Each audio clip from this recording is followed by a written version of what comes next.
Assalamu alaikum. Alaikum. How are you doing today?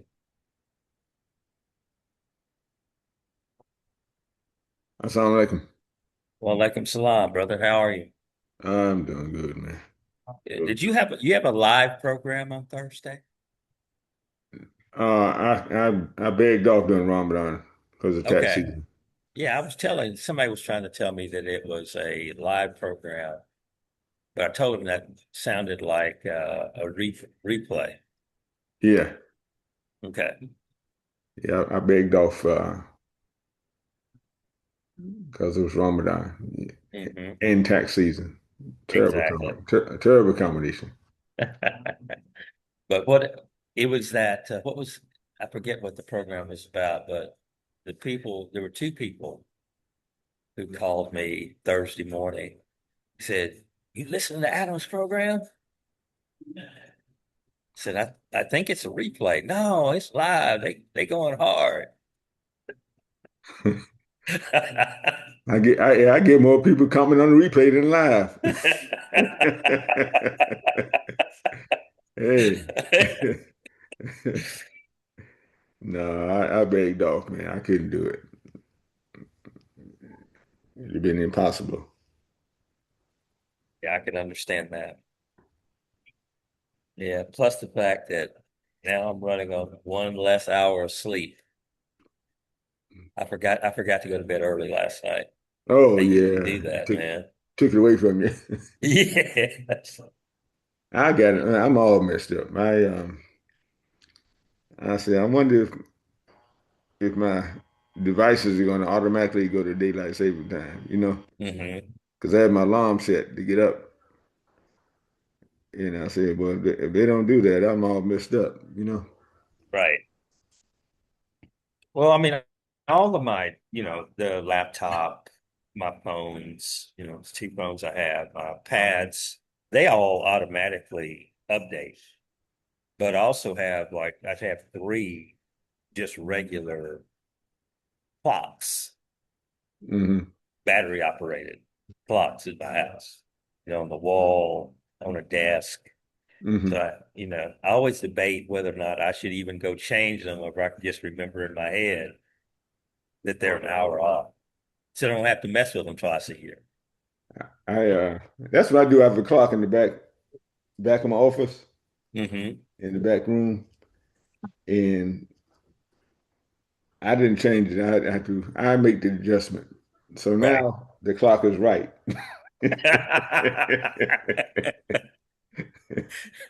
See, I'm thinking about doing that because my both of my clocks, well, two of the three I bought since the time change. I Hmm. had to replace two clocks. So they have the old time. I'm thinking about up going ahead and adding an hour and leaving them that way.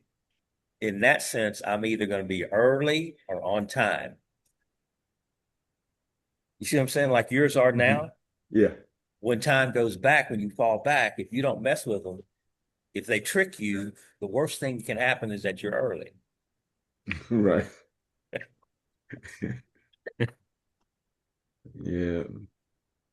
I'm thinking I'm going to do that. I'm going to push it ahead an hour, just leave them. Assalamu alaikum. Walaikum Walaikum assalam, everybody. salam, brother. Alhamdulillah. Just You enjoying your Ramadan, Rabani? yeah, man, alhamdulillah, trying to get things done, Good. Hopefully I've reached the point where I've gotten everything pretty much completed except for one thing. One thing's left.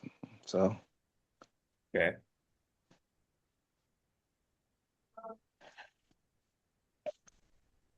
Mm. So what did you guys discuss on making it in the land of plenty yesterday? I was trying to listen, but somebody kept calling me and wanting uh, to talk. So Mhm. I missed a lot of it yesterday. the invisible whitened God supported by a visibly whitened image, Hmm. this and how that has impacted and affected the whole world's, strategies, just this thing with Iran and Israel, of Mhm. course, states. Why are you so interested and so quick to want to jump and and do away or fight with these people? You won't, because of their brown skin, and you think you have the technology and the intelligence and wherewithal to just beat these people down into submission, and you don't know anything about uh, this area, their history, or their desire for living a life that they chose, and will take martyrdom to keep it. And these are concepts you don't have any. They don't have any understand. These are the leaders, you know. Well, the And Israelis understand the Iranians. I mean, of Israel course, Israel Israel wouldn't exist even in Old Testament times. The Persians saved Jerusalem two or three Mhm. times. They have a long but the history of knowing each other.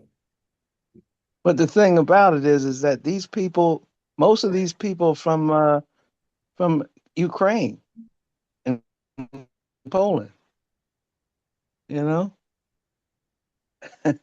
shoot, and they saw a bag that they can pick up and take, and they've gone with it, So, just one foolish act against another. Nah, I don't see them doing nothing like that in the Caribbean or Africa, you know. And they do it, they've got their people doing it in a certain another way, especially in the East Africa. So they want to take all that over. That's the greater Israel there, Hmm. from Turkey all the way to East Africa. Yeah. Hmm. Well, they're trying to be the So, dominant power in the region. hmm. That's That's it. right. Hmm. That's the bottom line. You got all the Muslim countries all Exactly. messed up, and then the ones that Oh, could, cow down. could Hmm. the ones that could And have some see, power, they flunkers of the United see, when I States. was, one thing I was always when I went visiting U- UAE, and I was in up in near Bahrain and the Mom, which is on the Persian Gulf. I said, man, these people, and then go to and then Qatar and Riyadh, and man, I said, I said to myself, this was, and I said, man, these people can't survive like this. This is not the way the Prophet is you know, established Al Islam. And these people act like they have no knowledge of Islam, Right. have no knowledge. I say you read the Quran, but what you don't do nothing. You just dress up and then welcome the European into your country, pay them to design and build your environment that is that is so it has no philosophy or concept coming out of Al Islam, coming out of Medina, you know, the Medina Charter. Why you can't follow that?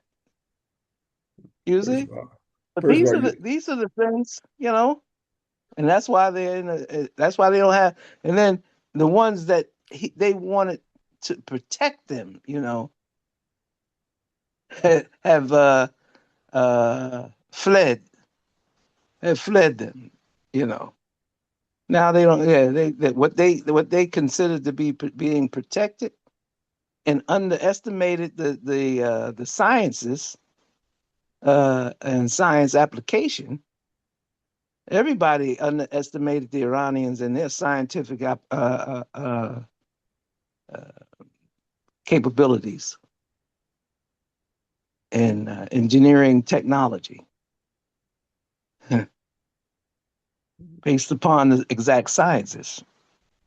So they have some problems in Iran, but I mean, in terms of social and other philosophical things. But man, when those concepts come, those different concepts come together, this is what you got. You got a situation that is on a boiling point, and it only takes 1 degree. That's Hmm. a book I got called 212. Yeah. Mm-hmm. Yeah, that's all. So I see that when they started uh, firing off those hypersonic missiles, man, uh, traveling at 15 Mach. Mm-mm-mm. Do you I do said, you oh think boy. do you think that the bulk of the Iranian people will stay loyal to the government through 3 or 4 years of conflict? Yeah. Mm-hmm. see, you can't go on the news on those little protests they got. Well, I wasn't thinking about the protests. I was simply thinking about the fact that they've been under sanctions for so many years that, Oh. I mean, literally, because I have Iranian friends who have family there, it's not bread lines or anything that bad, but, it's limited supplies of certain things, unless you're a business. So families are kind of have been restricted in the amount of money they had to go buy food and things of that nature. They actually do have real infrastructure problems, like with water, having enough water pumped into homes and stuff like that. I tell you, bro, pretty soon most of the United States are going to be in that Yeah, I know. situation We if got big, things we go got big, we continue. got big water problems in the You United States. know, Major oh water yeah, problems. Yeah. yeah. I have a friend, an architectural friend there in Iran, Tehran. I don't know. I wasn't gonna try to contact find out what's going on, but I don't need to know that right now. You know. Then I have a Iranian professor. He and I, Barhan, we used to sit a lot in my office, in his office, and talk about. He would open up to me, you see, Hmm. and because he had to be careful, you know, because he wanted to get his uh,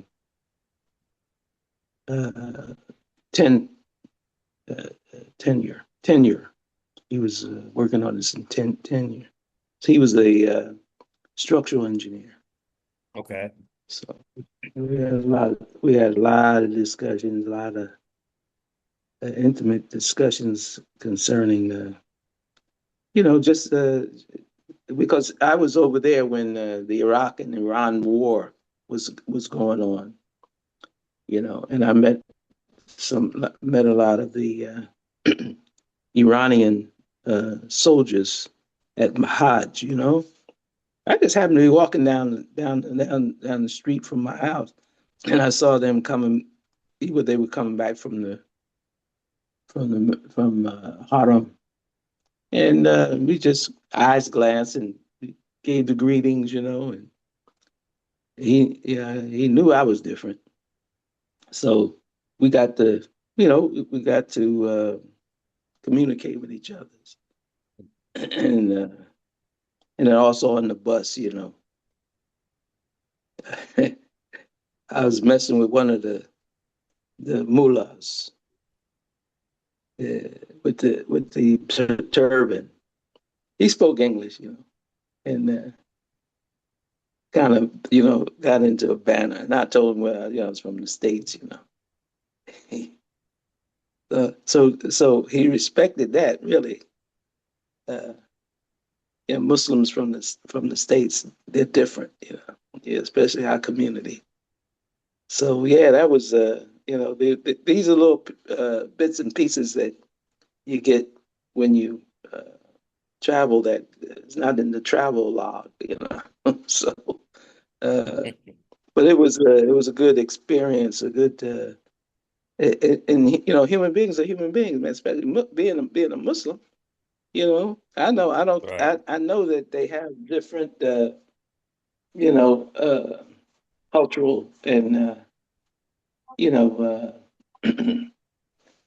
methods of expressing that Islam Shiite perspective. Hmm. So, Yeah, they definitely but do. I mean, I just my time around them. I just put it to the side, and I said, I put it to the side, and God knows best, you know. Just if we uh, if we told them some of the things we did, but we were on point. We had a mock 8. Yeah, and So that's that no. that's part of the, and I don't forget the Mhm, Shia Sunni part of it, mhm, or even mhm. Sufism, but from a Yeah, leadership, that's all political. Yeah. yeah, from a leadership standpoint, where Mhm, you have that faith bleeds into, leadership of groups of people. mhm, I think the one thing that's being learned is that there is no leadership amongst any of those countries in the quote unquote Middle East. There's no leadership. No. No true leadership. Yeah, I mean, look at Saudi Arabia, man. I mean, most of Yeah, the point. religious people are in fear of the king and the crown prince, man. Right. They, I- they can't say but so much. Well, they get the sermons or the khutbahs that they give are created by the state. I know. Yep. I know. Hmm. You're an imam, you can't even do your own khutbah. They're telling you what to No, preach. exactly. And I think the people know this, so they don't have any respect for their religious leadership because they just look at their Mhm. religious leadership as being an extension of the king or the Ayatollah or the Emirati, Mhm. the Emir, Yeah, the who family. they also don't respect. They take the money, Mhm. but they don't seem to have any respect because I just sense across the entire Middle East with this whole conflict that's going on that Mhm. there's nobody who's rallying around a common flag. Mhm. Everybody's just ducking for cover and looking out for You're themselves. either gonna be a believer or not. Right. That's all. You can't sit on the fence. Yeah. Well, they're not sitting on the fence. They are running behind the stars and stripes. Hmm. And I'm trying to figure out, They're hiding behind the American flag. I'm trying to figure out why they're surprised That's what. that Iran is firing weapons at them. That's what gets me. I know, I understand that too. Yes. Yeah. It's And you see, another thing. Look at the leadership in our country. These people are not educated. These are the most uneducated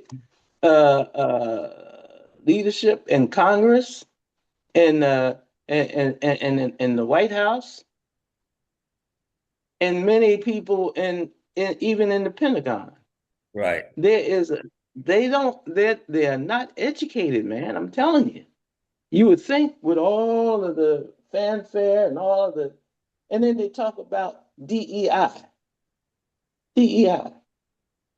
That's what you want to disregard and do away with that.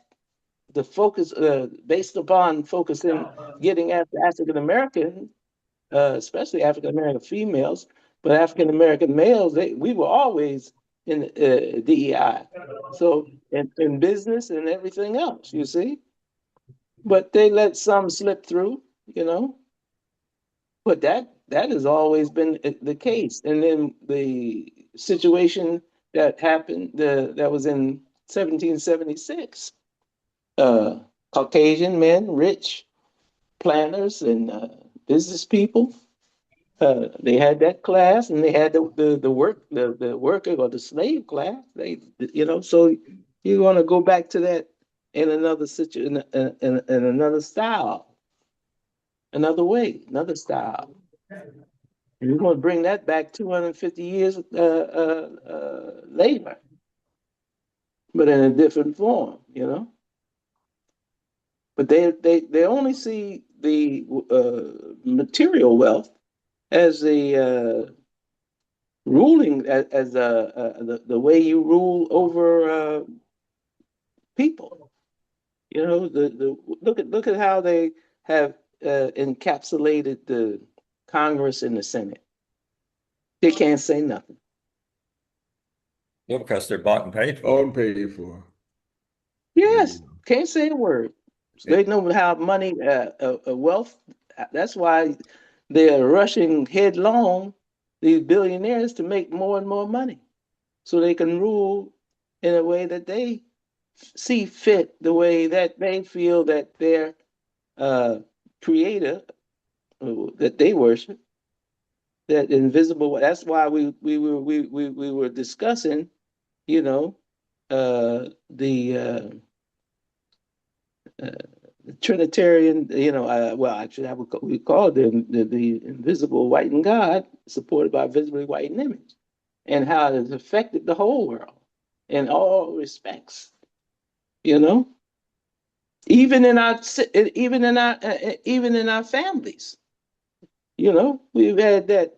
Oh, look at that baby! That baby's so cute, little light skinned baby, good hair. You see, and then you have that expanded to. You better not bring that Negro into my house talking about he want to marry my daughter. That's a Muslim now. No, Hmm. no. The brother is a dedicated worker, Islamic Al Islam. He's got merit. He's got all the characteristics of Muhammad the Prophet. No, but his skin color. But then you go and then you see one of these Europeans come and you want to invite him to your house so he could meet your daughter. Now this is a pedophile or some freak or some trans. You don't even know if he's a male or female. But as long as he has that European white skin, you bring him in. You want. That's what you want. You want grandchildren to look not like an African or African American. And you could go to South America, you could go to Europe, every place on this planet, Australia, everything. You'll see that effect. And that's what we were trying, that's what we try to bring out and to educate the people about how these different situations are formulated and managed based on, you know, my skin is the skin of the our Savior. Now, if that's your Savior, then what about the ones who are not that color? What are they? You're criminal. You'll get more time. I said yesterday. I said I've gone to a lot of prisons to speak during Black History Week, or I was invited, and then dealing with the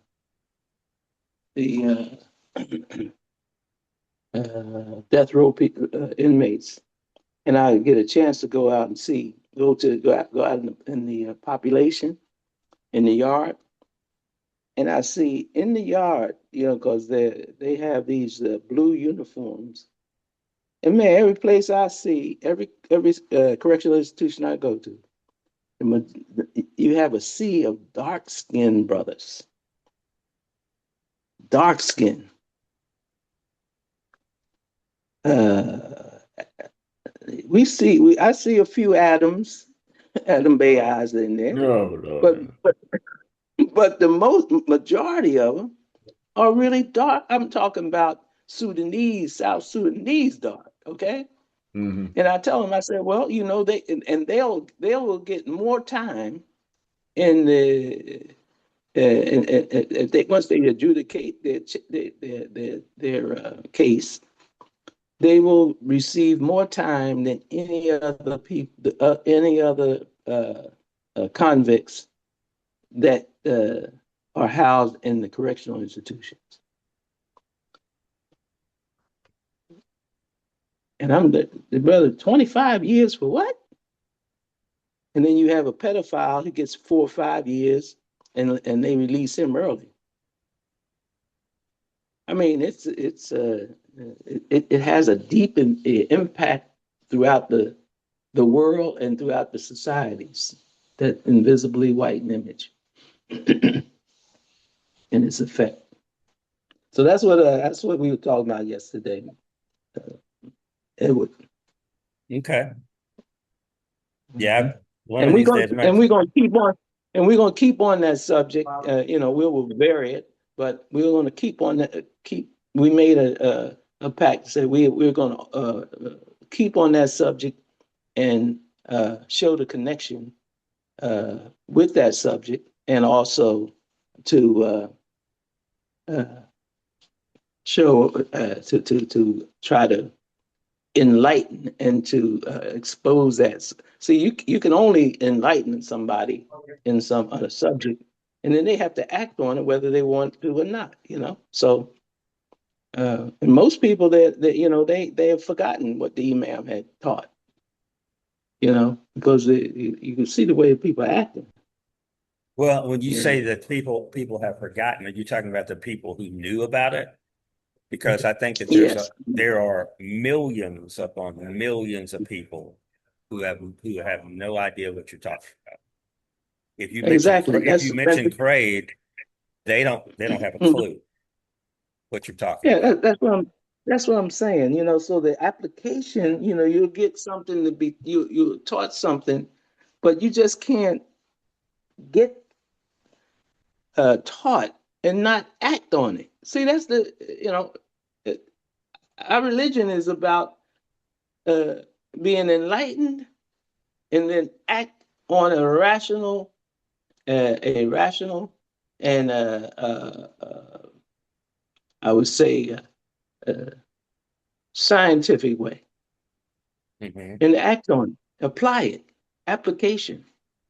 You And know, that's a whole nother bag because that's the life. we don't train people how to properly react Mm, to that particular kind of stimuli when they come mm-hmm, in contact with it. We don't train people to do that. I mean, maybe mm-hmm, some of us do in our households. I mean, I know I've tried with my two sons to really teach them how to deal with those type things when they come in contact with it. But that's not a mm-hmm, uniform thing. And I did it more out of, I don't want you overreacting and getting yourself into a bad situation, right? mm-hmm. Because I don't need a Yeah, call. I don't need a call from jail, saying, come mm-hmm. get me. I don't want Yeah, you of course. overreacting to that stuff. But That's even with right. me, there's got to be a higher form of education to them of their response to those situations from whatever angle it comes from, because it comes from a lot of media, right? Mm-hmm. A lot of media. And like, I'm just give you a quick example. So I have imam, one of the imams from Houston sent a bunch of stickers out to us, and I put one on the top of my laptop. So when my laptop is open, like it is now, Mm-hmm. it says remove all racial images from worship. Mm-hmm. Okay. So people come by. I've not one person has ever walked by and not had to pause and look at that sticker. Now, nobody to this point, I've had the sticker for about 10 days. Mm-hmm. Nobody from this point has stopped and talked to me about it, but Mm-hmm. they all do a double take and Mm-hmm. look at it, right? So I know that it impacts people. I mean, just anecdotally, I can tell that it impacts people. But Yeah. this is the Lenten season, right? For Christians. This is Mm-hmm. Lent. We're Mm-hmm. going through Lent. Mm-hmm. The the Whole Foods market that I frequent most often for the last, I want to say for the last, probably for last 18 days, almost 3 weeks now, since Lent started, because Ramadan started basically a day after Lent for us. I don't know about those other folks, but for us, it started like a day after Lent started. There's a, I'm going to say he's about a 6'2" 30-year-old, long-haired white guy with a beard who comes in every time I've been there over the last 2 weeks. I've seen him come through. He's dressed like Isa, like Prophet Isa. Sandals, the thobe looking thing, whole thing. He's dressed like that. And he's walking through like he's in need. And everybody's buying him food. That trick is working for him. You understand? He looks like Jesus. And all these people are buying him whatever he wants when he's in there. It's just an amazing thing to see.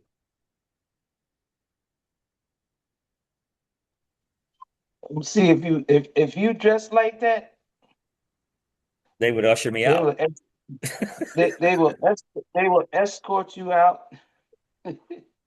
Yes. It's an amazing thing how deeply it is embedded.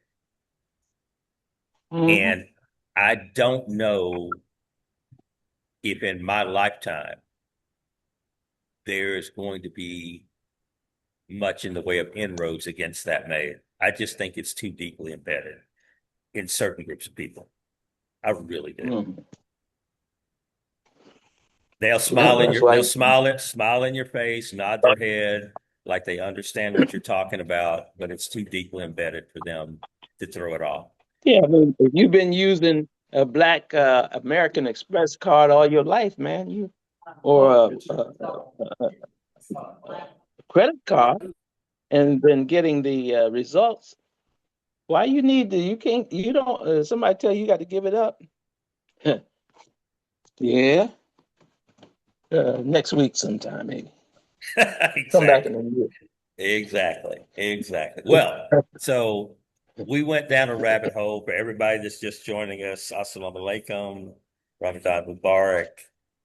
We were just kind of discussing some of the past week's discussions across AM 360. And so I guess what we need to do now is to go ahead and officially open up. And I will ask Imam Adam Bia to open us up this morning.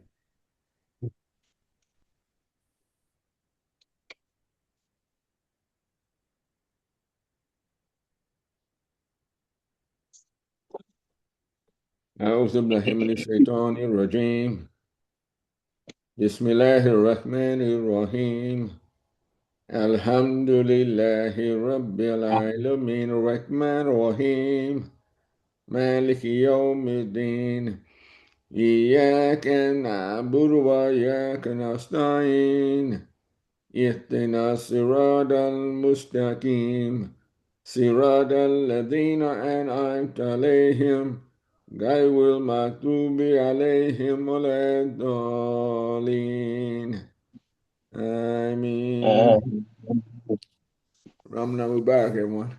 Ramadan Ramadan Ramadan Mubarak. Mubarak. Mubarak. All right. So fantastic. So I know in the essence of time, and I know we all have great activities going on during Ramadan. So we'll try to be as quick as we can this morning to cover important topics. If you will look in the chat, if you have the ability to do that, Imam Adam has put some information in there about the payment source that we're now using for people to make donations to Graceline. But if I'm not mistaken, both Adam and Omar, correct me if I'm wrong, we're also going to use this Zeppi payment portal for people who are registering for the upcoming seminars, financial freedom seminars. So these are shareable. I think you can copy this link. You can share it with individuals. You can share it across social media, so on and so forth. And it can also be put on the website. That's the link that goes on the website and everything. Yes, right. So I don't know if now you got this on what Thursday? I think you shared it by email, maybe Wednesday or Thursday of this week. Yes, sir. And I went Okay. on this morning and made a donation to make sure it works. Okay. All right. So then we just need to make sure that Flipcost gets it so they can place it on the website as well. Correct. I know Imam Talib is on his phone, but I wonder if is there a specific I well can place handle that it it. needs to go there? Or you want to deal with that? Talk with them about that? Email them. Yeah, I can. Okay. I can email it to him, so that would be Yeah. all I even need. Yeah. Okay.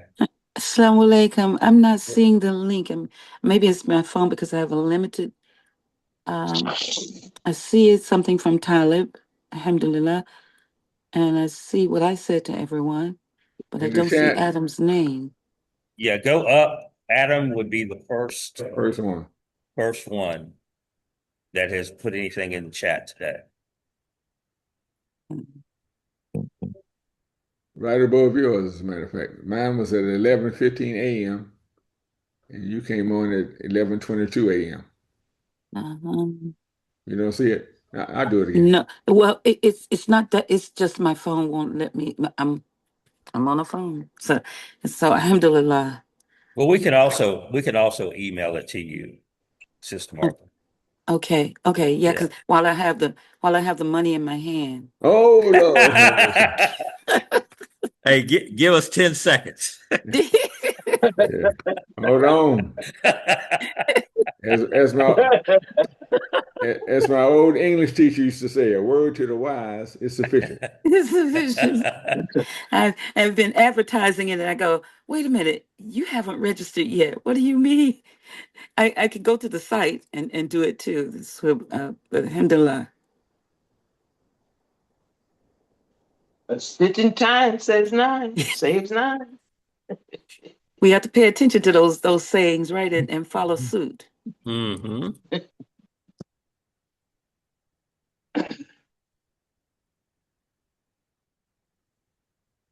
Yeah, so this is good. So we can use this. This will be the replacement for what we had. All right. So it should be coming your way via email. Might be Get easier back to the link to see. now. Okay, great. Hold on a second. Yeah, wait on. I'll get it done. Edward, send that Yes. email to me also, please. Yeah, I just sent it to all of us. Oh, you did it already, Edward? Yes. Oh, alhamdulillah. Thanks, bro.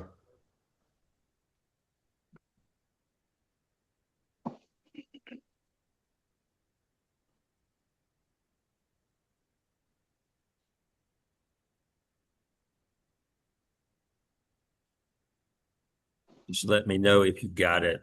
The Sister Martha, I know your email address.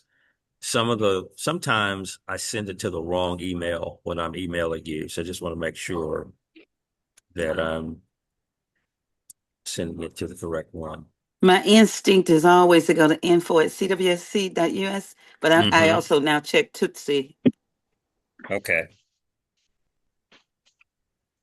Yeah, I got it. Alhamdulillah. Okay. Yeah, it came to me.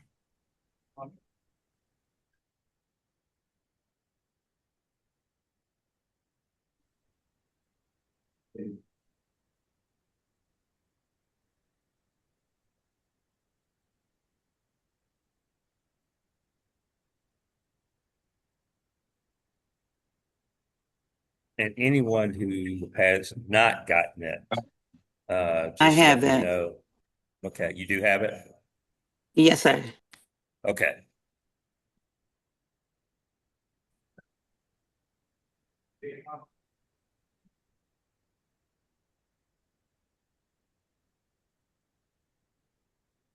Okay, Sister Patricia, I will email it to you as well.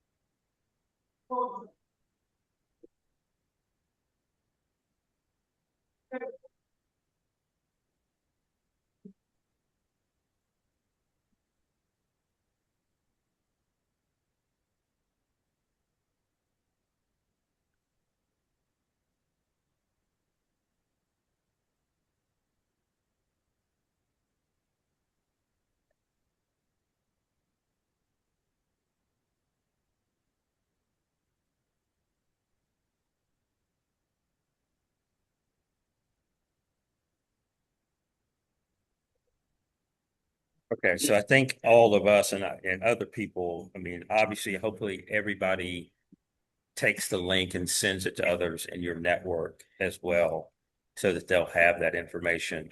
And, by tomorrow, it should be or let's say by sometime this week, it will also be on the website for people who visit the website. They'll be able to locate it there.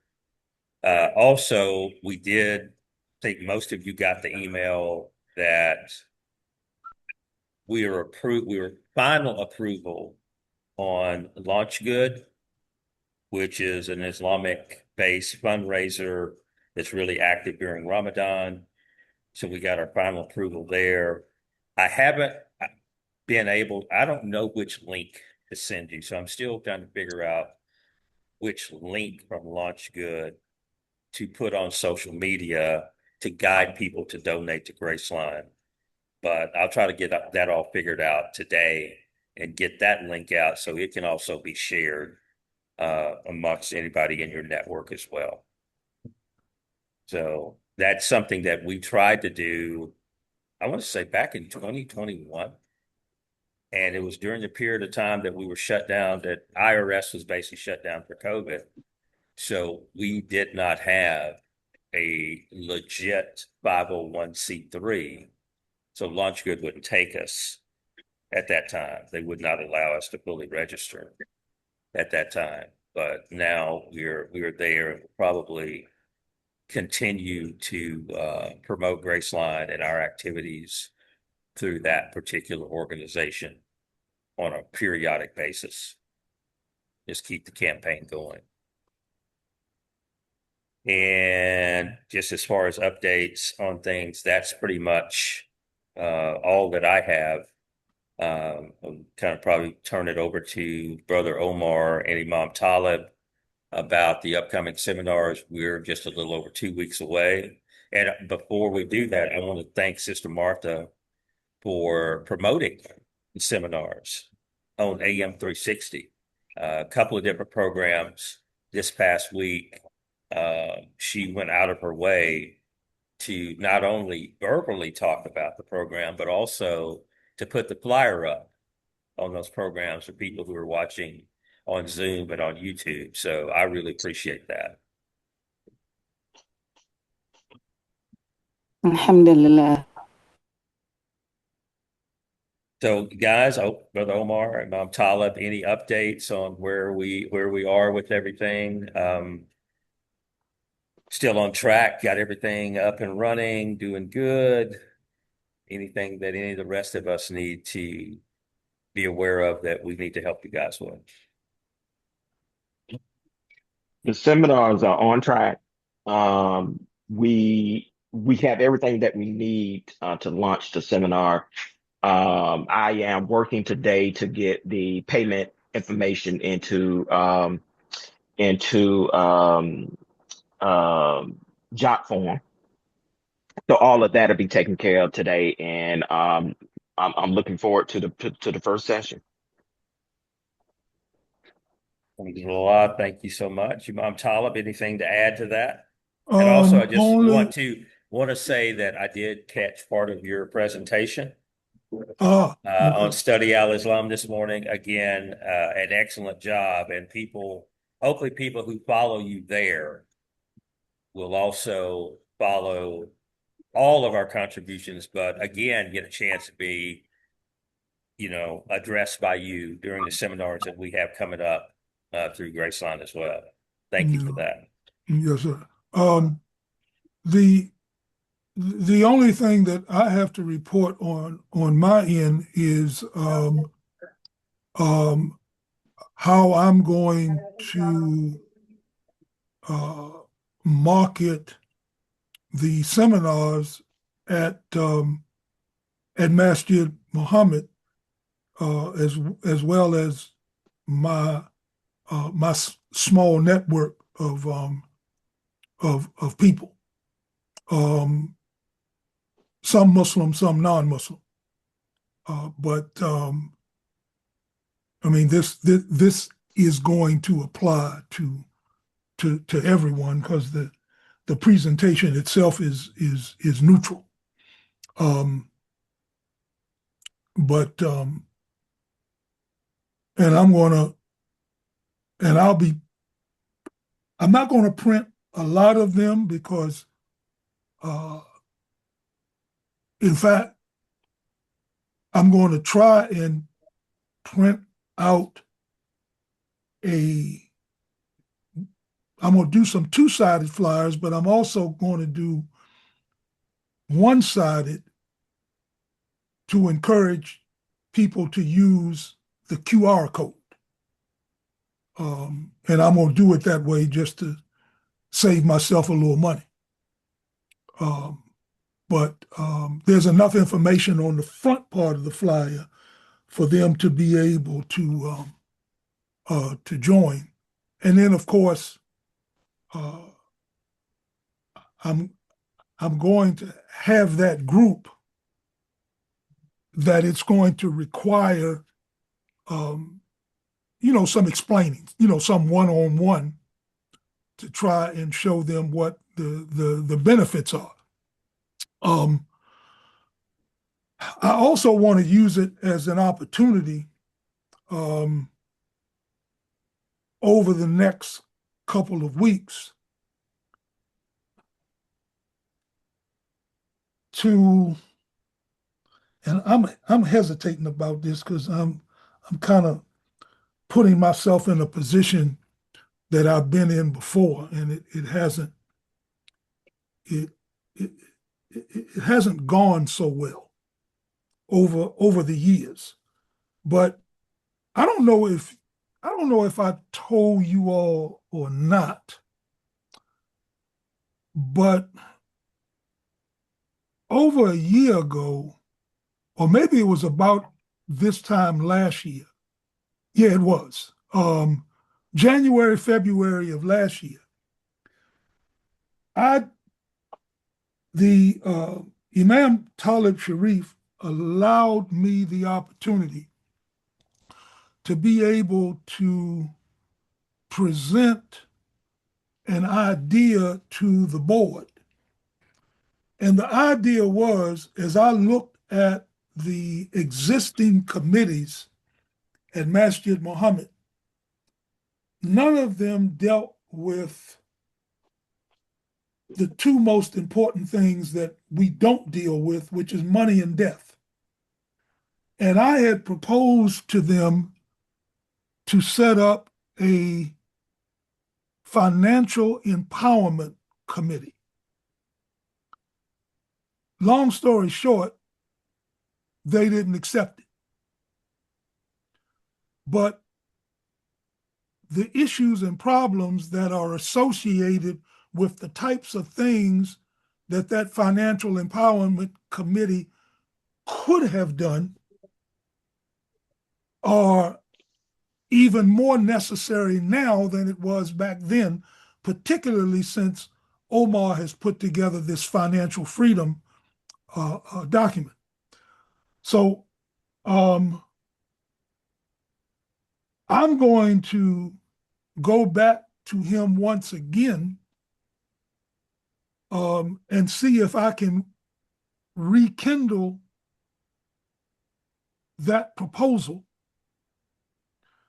But I'm hesitant about doing it because I've been down this road before with Masjid Muhammad, going back decades, that there is nothing that I have ever presented to them that has found its way in front of the community.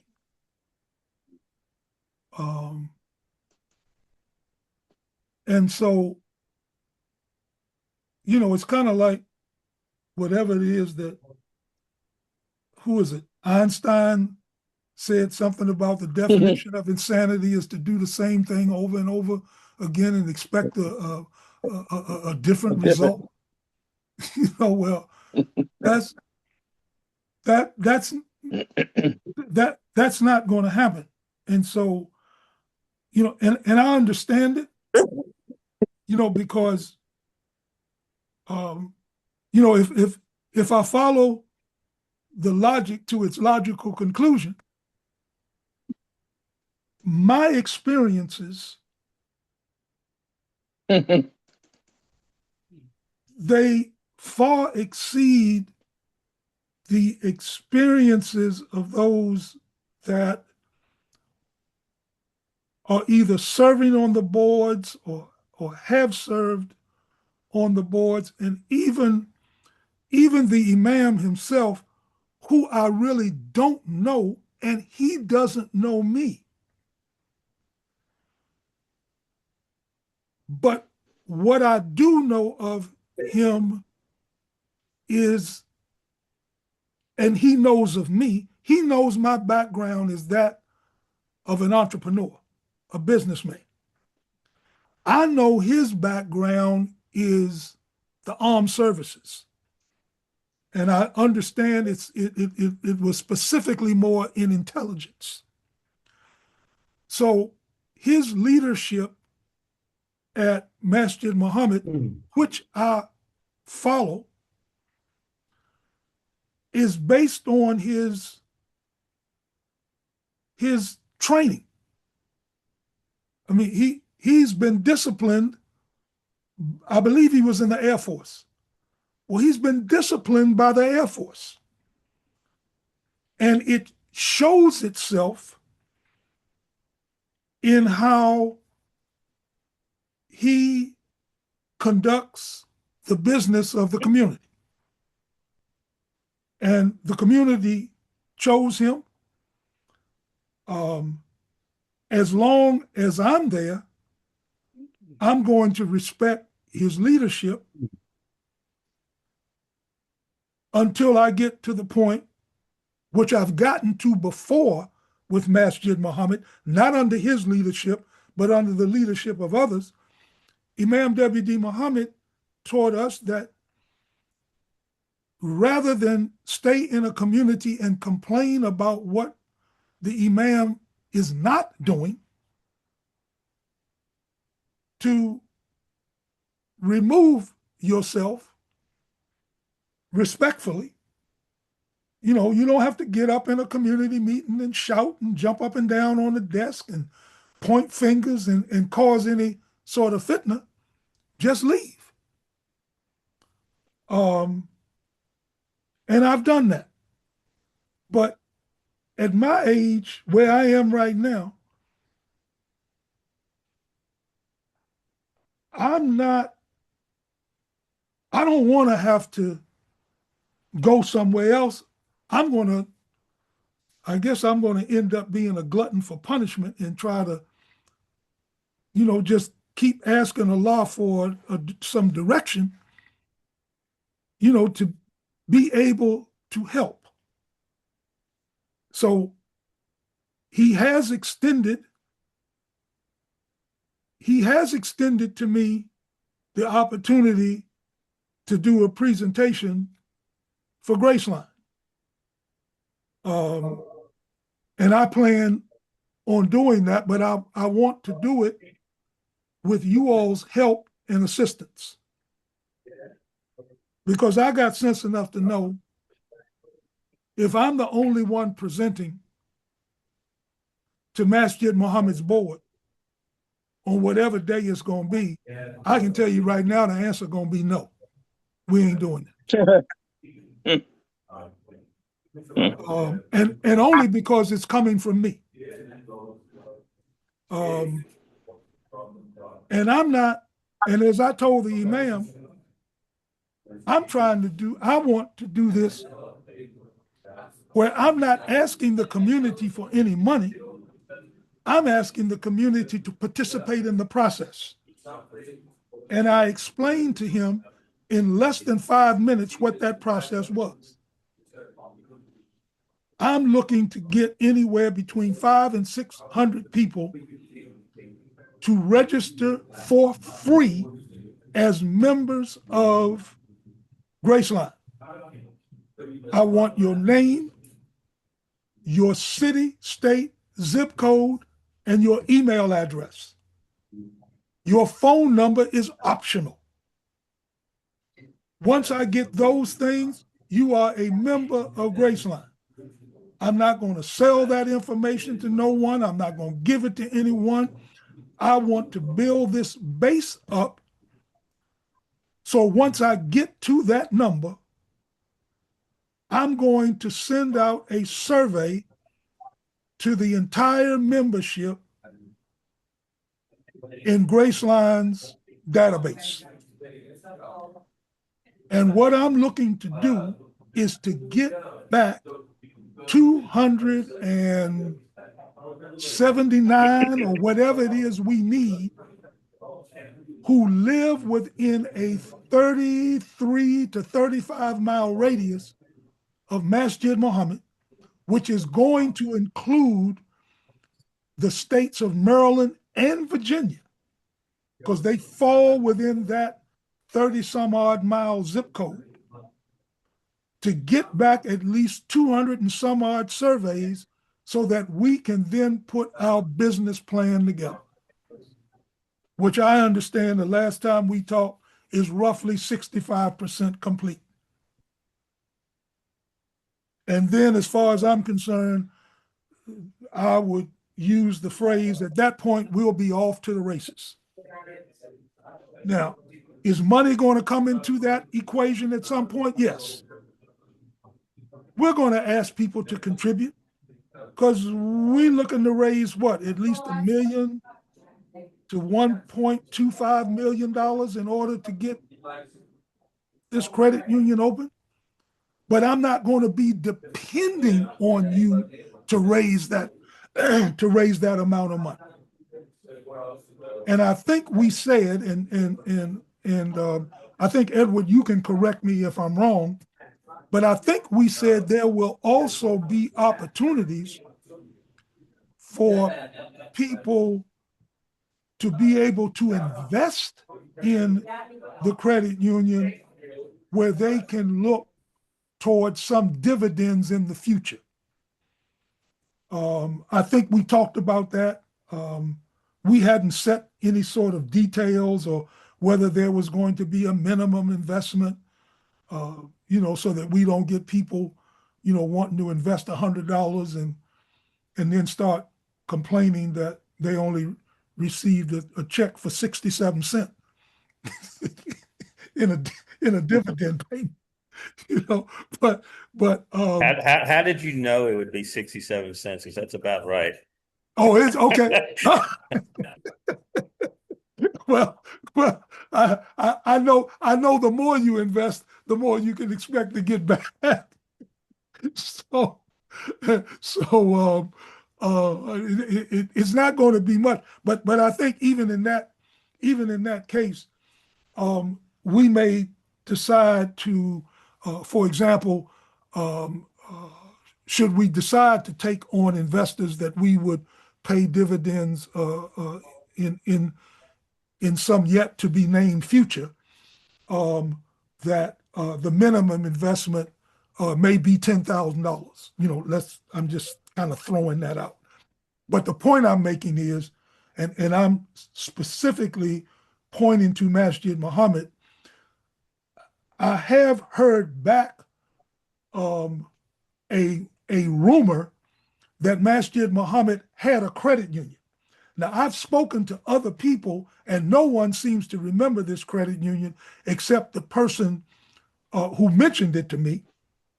But what I suspect is there may have been a time that Masjid Muhammad did try to open a credit union, but in doing so, it must not have been done correctly, because this person was saying they lost their money. Now, I don't believe they're lying. I don't believe they're making this up. But I think what may have happened is you didn't lose any money in the credit in a credit union. You lost your money because you invested in a credit union that never opened. Now, what happened to your money, I can't say. But in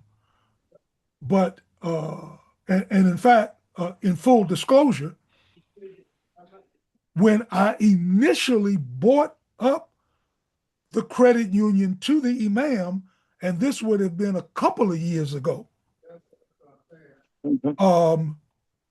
he sent me to this person who happens to be the board's business person liaison. So I had to convince him, which I couldn't do and didn't do. And I already knew what the outcome was going to be because I know the person that he was sending me to.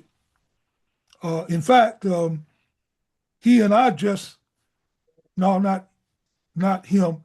I just had words with him on another matter that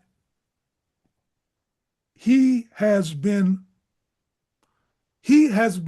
acting less than a Muslim brother on a matter he knows that I have been dealing with and have had success with across the country.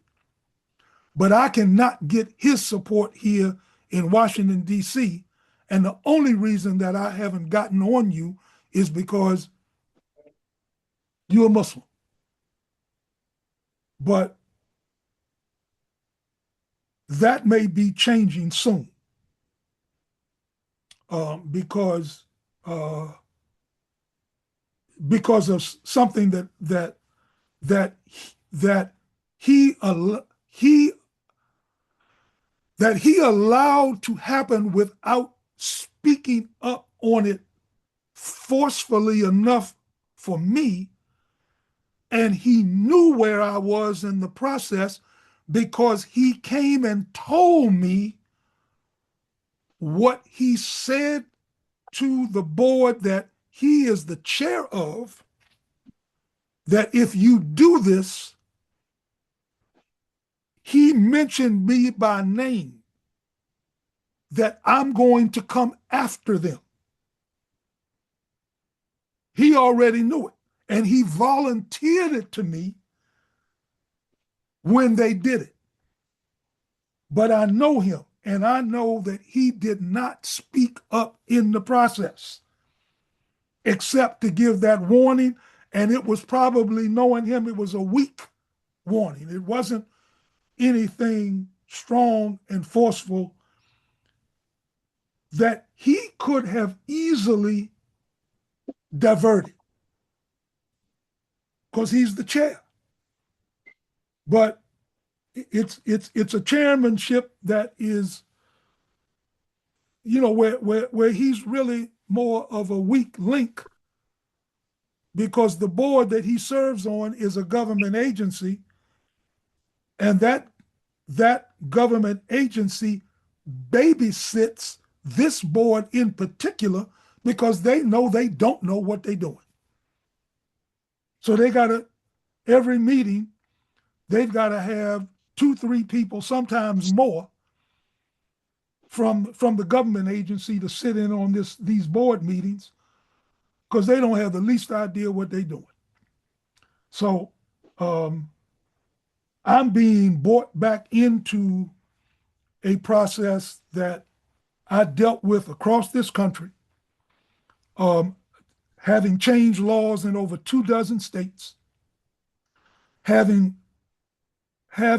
freed up thousands of African American women to be able to make money in an artistic practice that allows for them to support their families.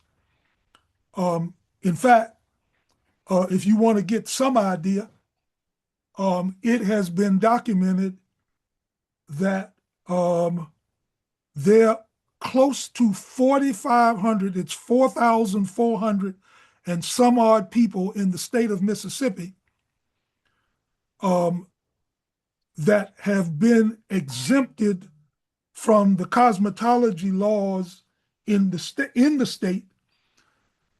And I know it's that much because that's how many primarily sisters who have gone in, and I think for $25, they've registered with the state. So imagine if it's over 4,000 in Mississippi. I did the same thing in California, where there's what? I can't even remember how many millions of people live in the state of California. What is it? 30, is it 30 some odd million people? Mm. They we got exemption there in 1999. So effective January 1st of 2000, those that practice African style hair braiding in the state of California were free. They could do it without a license. But right here in my own city, I've got to fight Negroes. And it so happened that one of those Negroes I got to fight serves on the board. And so anyway, that's You see that's kind why? of like where You I see am in this why? process. And I'm going to when I do these presentations, particularly for Graceline, if I'm going to do them, I'm going to need you all's help.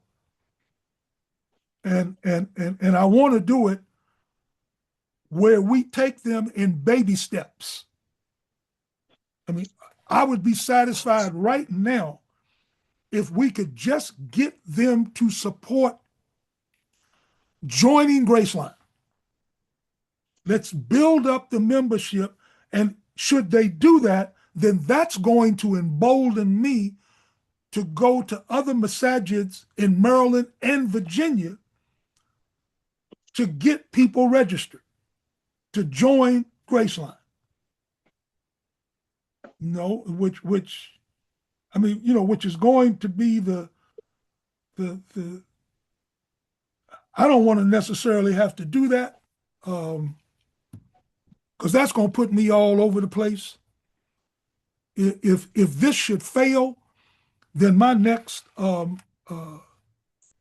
my next opportunity is going to be found in us just purchasing an existing credit union outright and just go from there. Because I'm kind of I can't speak for everybody, but I got to get this done.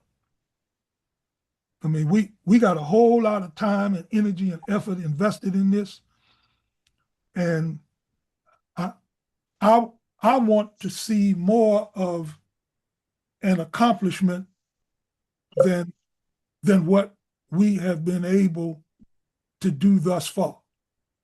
And I mean, I would think at this point, where are we in terms of do we have to reapply to NCUA to start the process over again? Which I don't mind. I just want to know what the next steps are.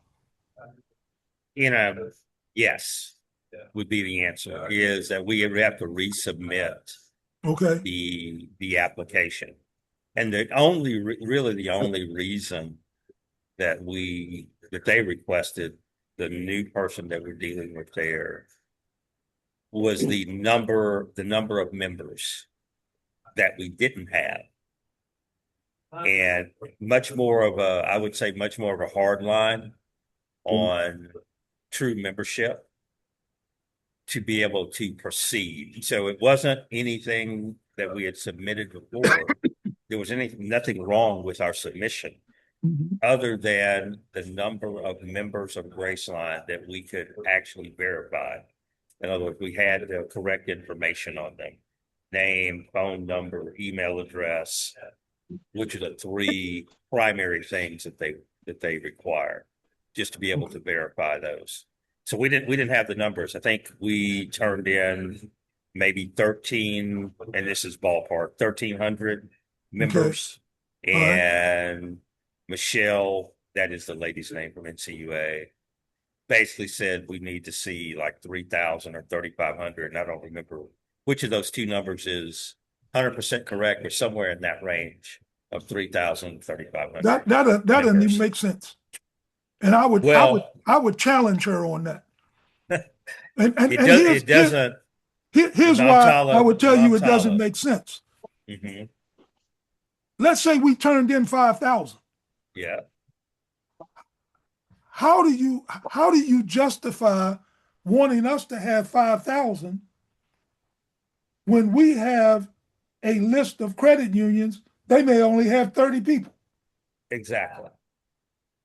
And would be. So I hope she's not acting like a Negro. No, they've changed some of their requirements at NCUA. If you go through and read the new booklet and things like that, they have had to, because of both the regular commercial banking industry and also the sentiment amongst the current administration, they basically decided to make it harder for credit unions to be formed, in a nutshell. The more Democratic, liberal leaning board of directors of NCUA has pretty much been replaced by a more conservative board of directors. Well, that changes things, because yeah, it does. So you talking. So okay, so I need to correct my my introduction to the imam about what we needed. Well, we need members, but we've always needed more members. But I led him to believe that if I could get 500 to 600, and so to your knowledge, the number of survey submissions that we need in order to pull our business plan together, has that increased exponentially as well? That has not, believe it or not. That number hasn't moved. Okay. So they're more, this is just my deduction, is that this number of being 3,000 or 3,500 members has a lot more to do with sustainability than it has to do with proving that there's a need. Yeah. Okay. Or there's a desire for services, because basically the surveying 300 people or 400 people that, let's say, to be safe, that's all about really determining what potential members say that the services that they would like to have available for them at the credit union. That's all the survey is. Right. Yes. Right. But the larger number, the 3,000 or 3,500 or whatever, is, are you actually going to have enough depositors in your credit union to create enough of a lending base and a reason to have a certain number of staff and a reason to offer a certain number of services that are then actually going to be used, that are going to make that particular credit union sustainable, especially the first 3 years, which are those are the years that credit unions either make it or don't make it, both from a standpoint of just regular doing business every day and getting your staff up to speed on being able to handle everything. And then all of the filing requirements that you have. There's a learning process. Right. Right. But you're going through this learning process, which has its own expense element to it. Mm-hmm. Do you have enough people who are shareholders who are putting money in the bank or the credit union, right, to make that credit union viable as you go through these learning curves? Okay. So if I had to give you a quick response right now, I would tell you, I would tell you, with that change, that the juice ain't gonna be worth the squeeze. I'd rather see us spend more time raising money to buy an existing credit union. or whatever that's going to take. That's the easier path. Well, Allah wants ease for the believer. So I mean, let, let, let's get with the program, because I mean I would have,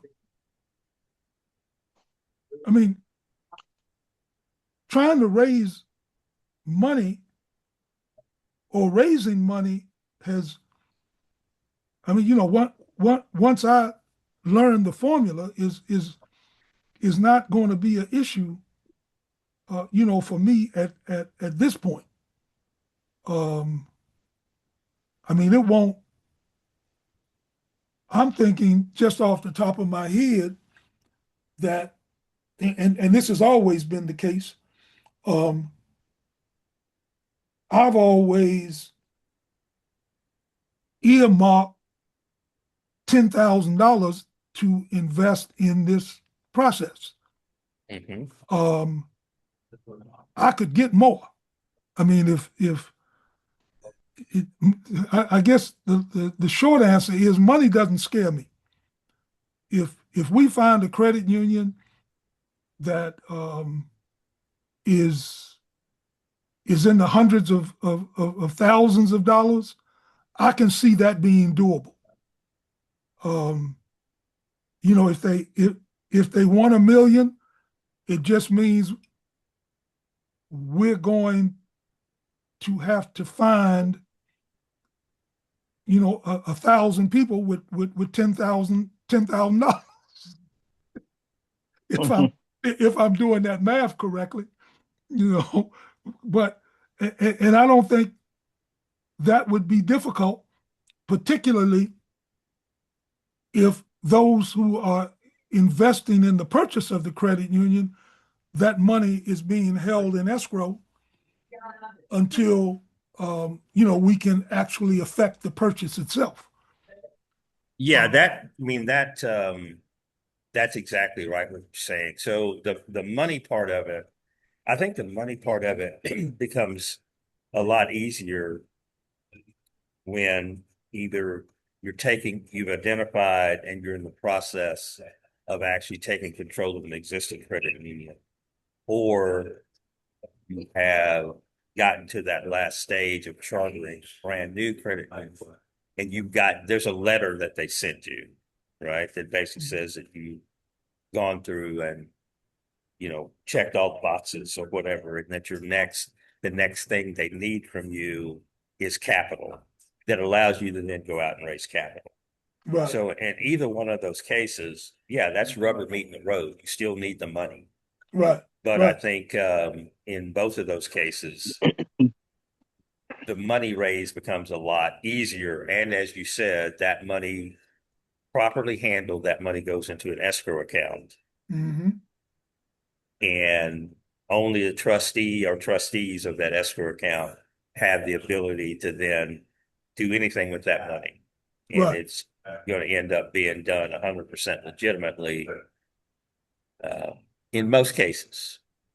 I would hope so. I mean, it's I going to would be handled. Yeah. I would even extend, and I think this has only happened to me once, but I would even extend to make sure those trustees are bonded. Right. Well, they will be. They'll be Okay. full fiduciary trustees. Right. Yeah. So that people know their money is protected. Right. I mean, to the extent that it can be protected. I mean, but yeah, I'd like to see us start moving in that direction. I mean, these financial empowerment workshops are necessary, but I don't want to lose sight of the goal. I mean, to keep what they say, I want to keep my eyes on the prize. Well, I mean, it's two prizes. So we're working on two fronts. And sometimes I think we as a group have to be reminded that we're working on two fronts. There is the financial, economic, so on and so forth, education side of the coin.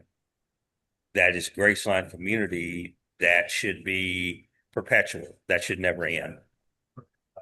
Then there's a credit union side of the coin, which is a goal of Graceline Community of being a part of the establishment of that financial institution.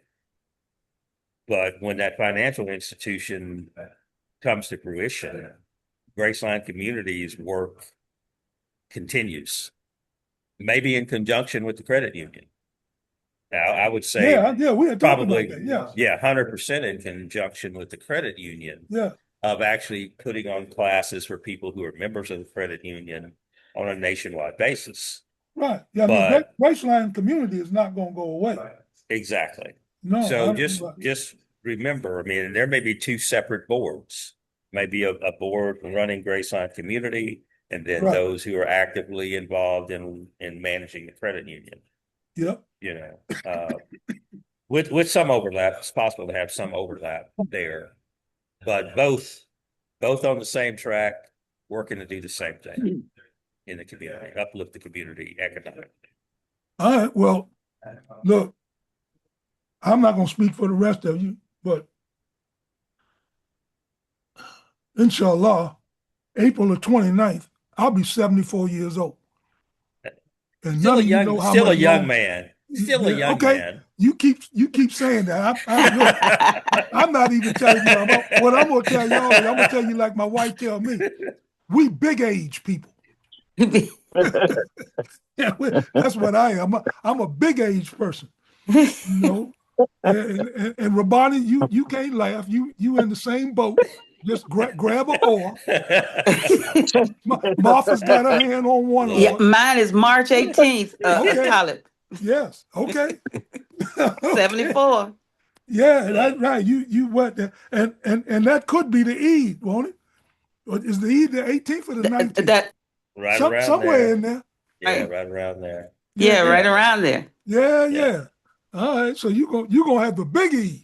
So you're gonna all contribute to my Earth Day time. Listen. This is not the club. We ain't pinning no money on you. No. Plus, I'm saving. I'm saving up for my birthday, June 1st. June 1st. Everybody. We know Edward. I think who's the youngest on this board on this time here? Omar by far. Omar, yeah. Omar and Omar, and then Tariq or you. Well, you got Tariq. You have I'm Khalida. 62. Oh, You man. 62. So Edward Yes. Okay. Yeah, buddy. All right. Well, I'm it's telling you, vintage. It's just vintage. You just a certain vintage. The point is, we have more years behind us than we do in front of us. I mean, graciously. And I'm trying to get this done. I'll tell you, like I told Imam Talib, I'm not doing this for me. I'm doing this for my wife and my son to prove to them that I'm not crazy. Coming on these, because they laugh at me. That's right. Coming on these calls every Sunday. You know, I want to have what Imam W.D. Muhammad taught us as being a material showing. That's right. Do you see why Professor Farad went to the poor and unlearn it? Yes, sir. He went there first. Yeah, because when you get to these so-called sophisticated, educated Negroes, man, you got something on your hands. I'm telling you. Yep. I'm telling they you. don't know. Oh my goodness. Yes, indeed. You know. Yes, indeed. You can't make no progress. Look at all the progress the African Americans made after the emancipation, slavery. Right. Look at all that progress. What? You can comfortably tell anybody in the world that our people invented everything. Exactly. There's nothing that we haven't invented. We ain't had our hands in. Cell phones, right. internets. I mean, just Everything. Don't forget NASA. Everything. I mean, so I don't know. In I medicine. quite frankly, and I'm just surprised that when someone steps to you and says that they want to set up a committee for financial empowerment, knowing the history of this community in particular, where there was a Shabazz everything. I mean, you That's name right. it had Shabazz in front of it, followed by barbershop, bakery, fish house, electricity, plumbing, trucking. I mean, everything that the community needed was That's right there. right. They just spent $42 million building the Clara in Washington, D.C. They've got 2 commercial spaces there, and one of them is still vacant. And you don't want to have a financial empowerment committee. I mean, it just don't. I'm just trying to understand. And the only It don't make sense. What doesn't make sense to me, and well, I've made sense of it because I Exactly. understand the Yeah. leader is not a business person. That's right. He's a military person. He's a disciplined person. You don't get disciplined until you get in business. That's when Exactly. you got to. But if you've never been in business, you don't really know discipline. You don't know what it's like to work 5, 6, 7 decades without a vacation. You gotta, where you don't pay yourself because you got to make sure that your people get paid. Exactly. You haven't watched a business grow where you reported $30,000, $40,000, and then 3, 4, 5 years later, you up into the hundreds of thousands of dollars. And you start consistently reporting 3, 4, 5, 6, $1 million consistently every year, over and over and over again. That's discipline. That's not walking away, turning your back on anything. And you wear all the kufis. You got a color for every single Juma. You the health, you are the what do they call that? You are the what do they call them people that you they're like a service director, human resources. You're the human resource director. You're the attorney. You're the accountant. You're the presenter. You work if you've got a service business or retail business, you work in the front desk. You order and supply. You doing everything. And that's what makes you successful. That discipline, you sticking with that. You opening up every day, standing down on a corner with a bucket of umbrellas every day from 9 to 5. You be there every day from 9 to 5. I guarantee you, the moment there is even a hint of rain, people are going to come running to you because you've been consistent. You've been disciplined. That's what I learned early on in my entrepreneurship. Even if you're not going to make any money, be there. And don't get caught up on how much you're making. The idea is for you to go home with more money in your pocket than you left with. Then it's going to take the discipline for you not to go out and spend it at the club or jack it off on some reefer or alcohol or in my case, some woman. You're going to hold on to that and build on what that is. So you sell those first 5 or 6 umbrellas, you go and buy 5, 6 more. to Kicking keep. beans was just like that, Tyler. Yeah, because people buy when they see a lot. You ever notice you go in someplace and there's only one thing left on the shelf? Unless you desperately need it, it stays right there on the shelf. People buy when they see a lot. Oh, hell, I might get 2 of these. They got sales in the store now where you can get 4 things for $5. And some of them let you know you got to buy 4. Don't come in and think because you get 2, I'm gonna charge you $2.50. No, you're gonna get all of them. So it's that kind of thing. I was just reading this article yesterday where there's a lot of these grocery stores that are selling rotisserie chicken. You can get a whole cooked chicken for $4.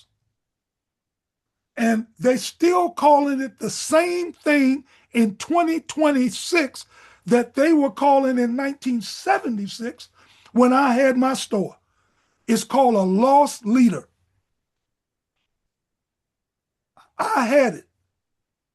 I may buy a case of oranges for $10 and I would sell those oranges for the same thing that I paid for. But I got you in the store. And once I got you in there, my prayer is that you're going to buy something else. That's what they do with that rotisserie chicken. But you got to be in business in order for those things to happen. You can't just wish it into place. Like the people that tell me, man, I can't wait till I retire. When I retire, I'm going to open myself up a business. For what? For what? That's an ego trip. You ain't going, and you're not going to do it because you don't have the discipline to do it. They have taken all of the entrepreneurial vision away from you because you spent your entire life in check. They put you in a paycheck. You waiting every 2 weeks to get paid. And there's nothing wrong with that. Somebody's got to do the work. But not that many people. Where are we going to go to get the things that we need? And we keep pushing all this stuff that's not doing anything. They got a crisis going on here in the district right now where there's a large percentage of middle school and high school students who are not going to school. They're absent. They don't even bother showing up. And they're trying to look at all of these different ways to get them back in school. Well, that sounds to me like all y'all want to do is keep them prisoner. You just want to bring them back in there so you can get them locked up. So you can say that you've got the numbers up. And you call that improvement instead of you looking at the reason why they're not there. Because the things that they're going to need, the things that you and I need in life, they are not teaching these children in school. They can probably, as wrong as it may be, they can probably learn more from TikTok and Instagram than they can from sitting in school. And I can say that because I just learned something, and I'm going to let y'all know how it worked out.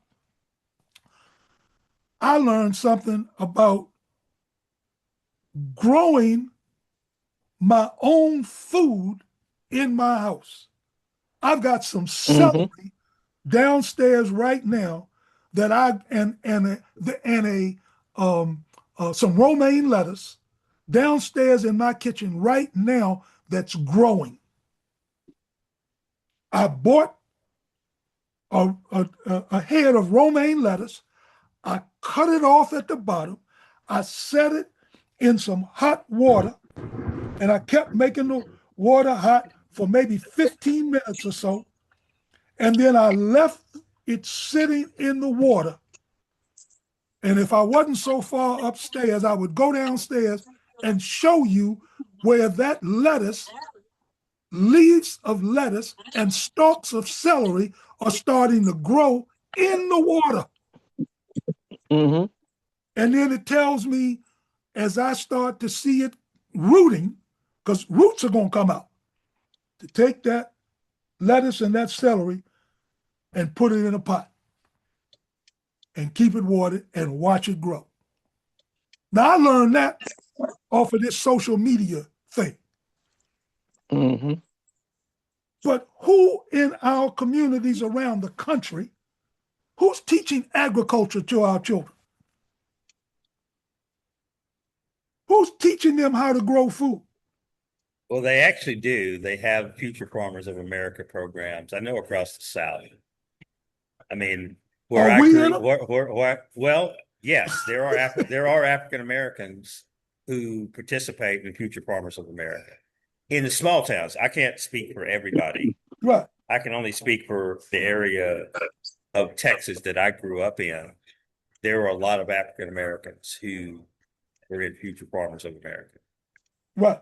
And you are in a agricultural state. Yeah, yeah. I'm not. Uh, yeah, you know, Like them so I long, had sister. I, I had I was doing I was doing a lot of work up in New York, right?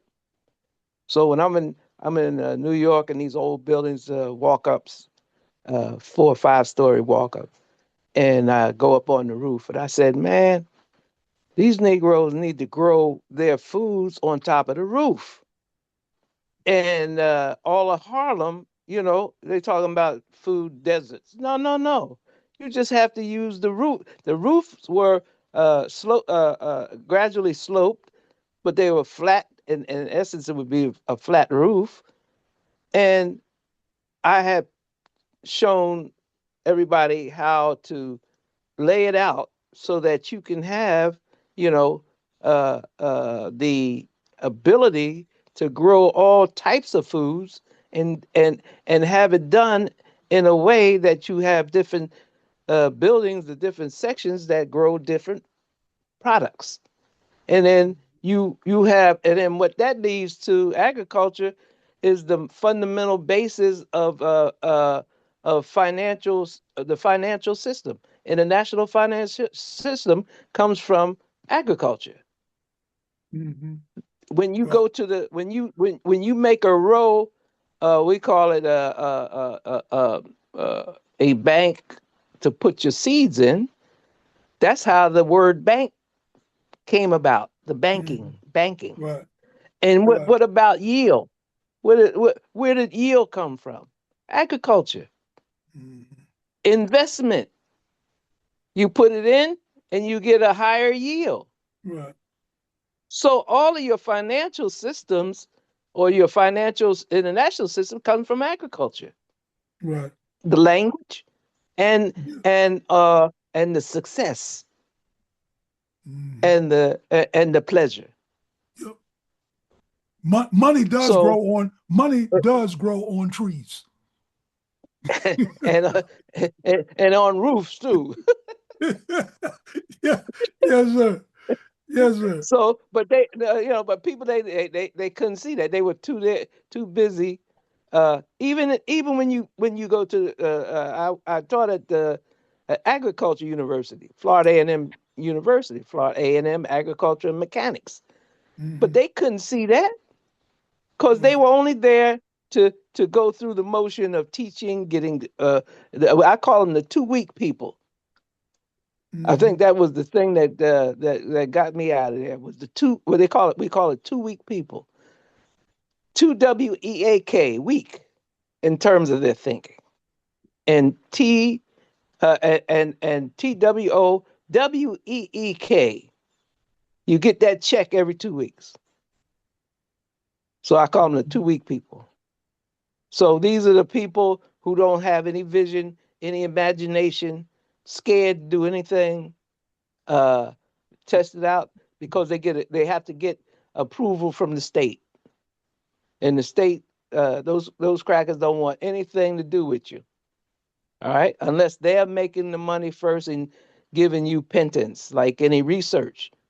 You might win a research grant for $100,000, and you end up getting around $12,000 or $14,000 after they give you a haircut. Yeah, that's all they expect you to do a research project for $12,000 that you wrote it up for $100,000. I said, man, you ain't gonna pimp me.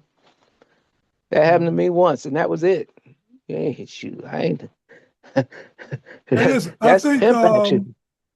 I think just in speaking about this, I think it is it Sister Patricia that's on the iPhone? I think she just reminded me that Sister Fitra Muhammad's Study Al Islam has had a group of people who come on, and I think they're coming on next week, that talk about growing your own food. And I'm imagining they're talking about it in the sense that you don't have to have a 100-acre farm in order to do this. Mm-mm. This is something you can do, right in your own backyard. So that's right. So it is. I'm glad she reminded me, because I looked at it today, and I said, "Well, I'm now." She's reminded me again that I'm going to put it on my calendar to be on Study Al Islam next week, inshallah, to listen to that presentation. How many of us on this call this morning did not have a garden growing up? Is there anybody that didn't have a garden growing up? We had four or five. We had 5 gardens all over the place. I'll tell you a quick story. Trains. They have right of ways, right? Every train has right of, and usually you'll find on these right of ways, people dump tires and trash and all of that stuff on these right of ways. So we lived between 2 sets of railroad tracks, okay? And you take 2 or 3 steps out in the front, you might get run over by a train. So there was a big yard in the back, and then there was the right of way. The right of way is usually, when they put a train system in, is usually near a river because that's industry. So the soil where the train tracks was so rich, the alluvial richness of that soil. And my father made a contract with Reading and Pennsylvania Railroad and the Reading Railroad. And he said that he would clean up the right of way for them if they would allow him to grow some crops on those right of ways. And they were happy, man. They was jumping for joy. Man, my father started planting all kinds of different vegetables, and he sent us to college, man. Sent 4 of us to college. Okay. Just with that. Plus had money, plus had money, And he would collect, and I would help him, but I didn't. I was just telling my aunt yesterday, if we had known, me and my brother and my sister, we could have set up a vegetable stand right at the train stop, because the station was only about 200 feet away from our house. But because my father emphasized us going to university, he didn't want us to, waste, deal with that, deal with the time that it took for him to do that. He said, "Go ahead, go to school. You do what you got to do, and I'll take care of this." And I said, "Oh man, we could have had it on both sides of the tracks, because they stop there. This is where everybody unloads, stops off at that station." So these are the things that we have to really be conscious to. All of my kids are grown, so they But I taught them how to grow crops in their backyards. I said, you got, take some of that grass. Are you spending money cutting grass? Cultivate. Turn that thing, and when we call people to prayer, we say, come to Salat, and then comes success or falah, hayala falah. Falah, it means to cultivate. The Egyptians, the farmers are called falahim, the falahim, and the people look down on the falahim because of the way they dress. But without the falahim, they don't have any life in cultivation. Right. Yeah. I mean, I guess it really kind of depends on where you grew up, but Yeah. we grew vegetables in our backyard. We had a chicken coop until I was 9 years old. We raised feeder hogs, and my entire time growing up, we raised feeder cattle, at least 2 cattle a year for slaughter. I mean, you're basically paying pennies on the pound to let your cattle graze on somebody's otherwise ungrazed grasslands. And, there were some people that, in addition to that, they had goats that they raised. These, in areas where we actually have access, these practices could very easily be implicated in a very short period of time. But the Great Migration was part of it. The fact that in many cases with education, people found their way into careers that took them away from family lands, or in some cases didn't, if they had lands, the occupation didn't allow them time to properly cultivate the land. If they came into your community, they put a brand new manufacturing plant in, and they were offering you twice the common wage to come and work there, a lot of people ran for those jobs, and it did improve their quality of life. But it took them away from, the small plots of land, having to go in with your neighbor and, raise some cattle or raise some chickens and share all that. The sharing economy that we had developed coming out of the Depression, Jim Crow, and all that stuff, it started to fade away when people found easier ways to pad their bank account. And it's really hard to tell somebody to turn down that job that's paying you twice as much as your last job because you need to stay here on the farm and help us raise these chickens every week. Right. So, I mean, there's a tug of war there. And I understand what you're saying, Imam Talib, about being captured by that economy that really has nothing to do with your entrepreneurial spirit. It has nothing to do with your spirit of liberty or anything like that. But at the same time, when you're counting heads on pillows at night of your children, you're saying that particular opportunity that they're offering you is going to give you some stability in being able to take care of those children. Yeah. They know, well, industry, landowners, industry, whatever you want to say, throughout history, they know how to induce you into that interdependence that favors them. Right. And if the money is not enough, then they're going to throw a 401k on top of that.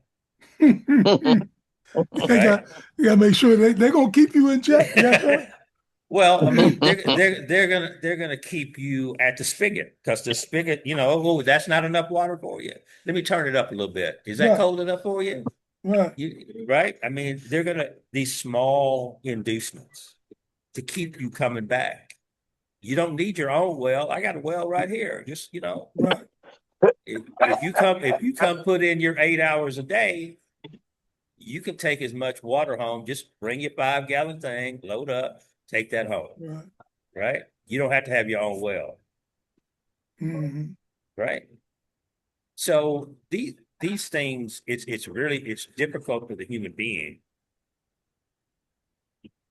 to reject that It is. Yeah. and say that I'm going to take the risk of betting on myself and my own liberty to be able to control everything that happens in my life. Because that's on the one side. On the other side, now you have organized government. And organized government says, oh, okay, you want to be at liberty. You want to handle all this yourself. You think you can stand on your own 2 feet without any help. Mm-hmm. Okay, we're going to let you do that. Here's 5 forms for you to fill out.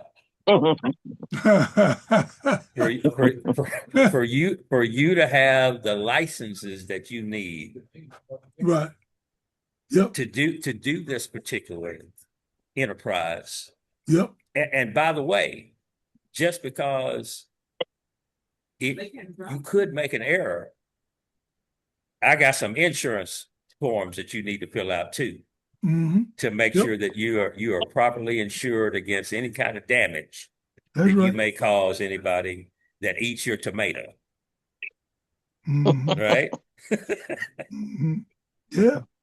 Right? Yeah. This is real life. Mm-hmm. And you got a man with an associate's degree. Let's give him a little bit of education, man or woman. Got a little bit of education. They know how to manage money. They're a good manager of their life. They're looking at all this and they're looking at each other across the dinner table. Do we really want to do this? Do you want to give up your nursing job? Do I want to give up my job working at the hardware store in middle management and deal with all this going out on our own and taking this risk? Right. With our nest egg. Mm-hmm. Right? I'm just telling. This is Yeah. I mean, listen, let me speak I hear for you. let me speak, and I assume I assume you asked that question about the growing up with the garden and everything. Oh yeah. I didn't, Okay. never have. Not saying it's good or bad, but let me talk about this. Is my client base, right?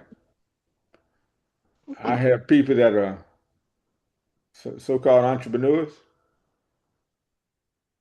right? And I have people that work the job. It doesn't mean because they work the job that they have no stability, that they didn't make good choices, that they didn't make good choices with the money that they did receive.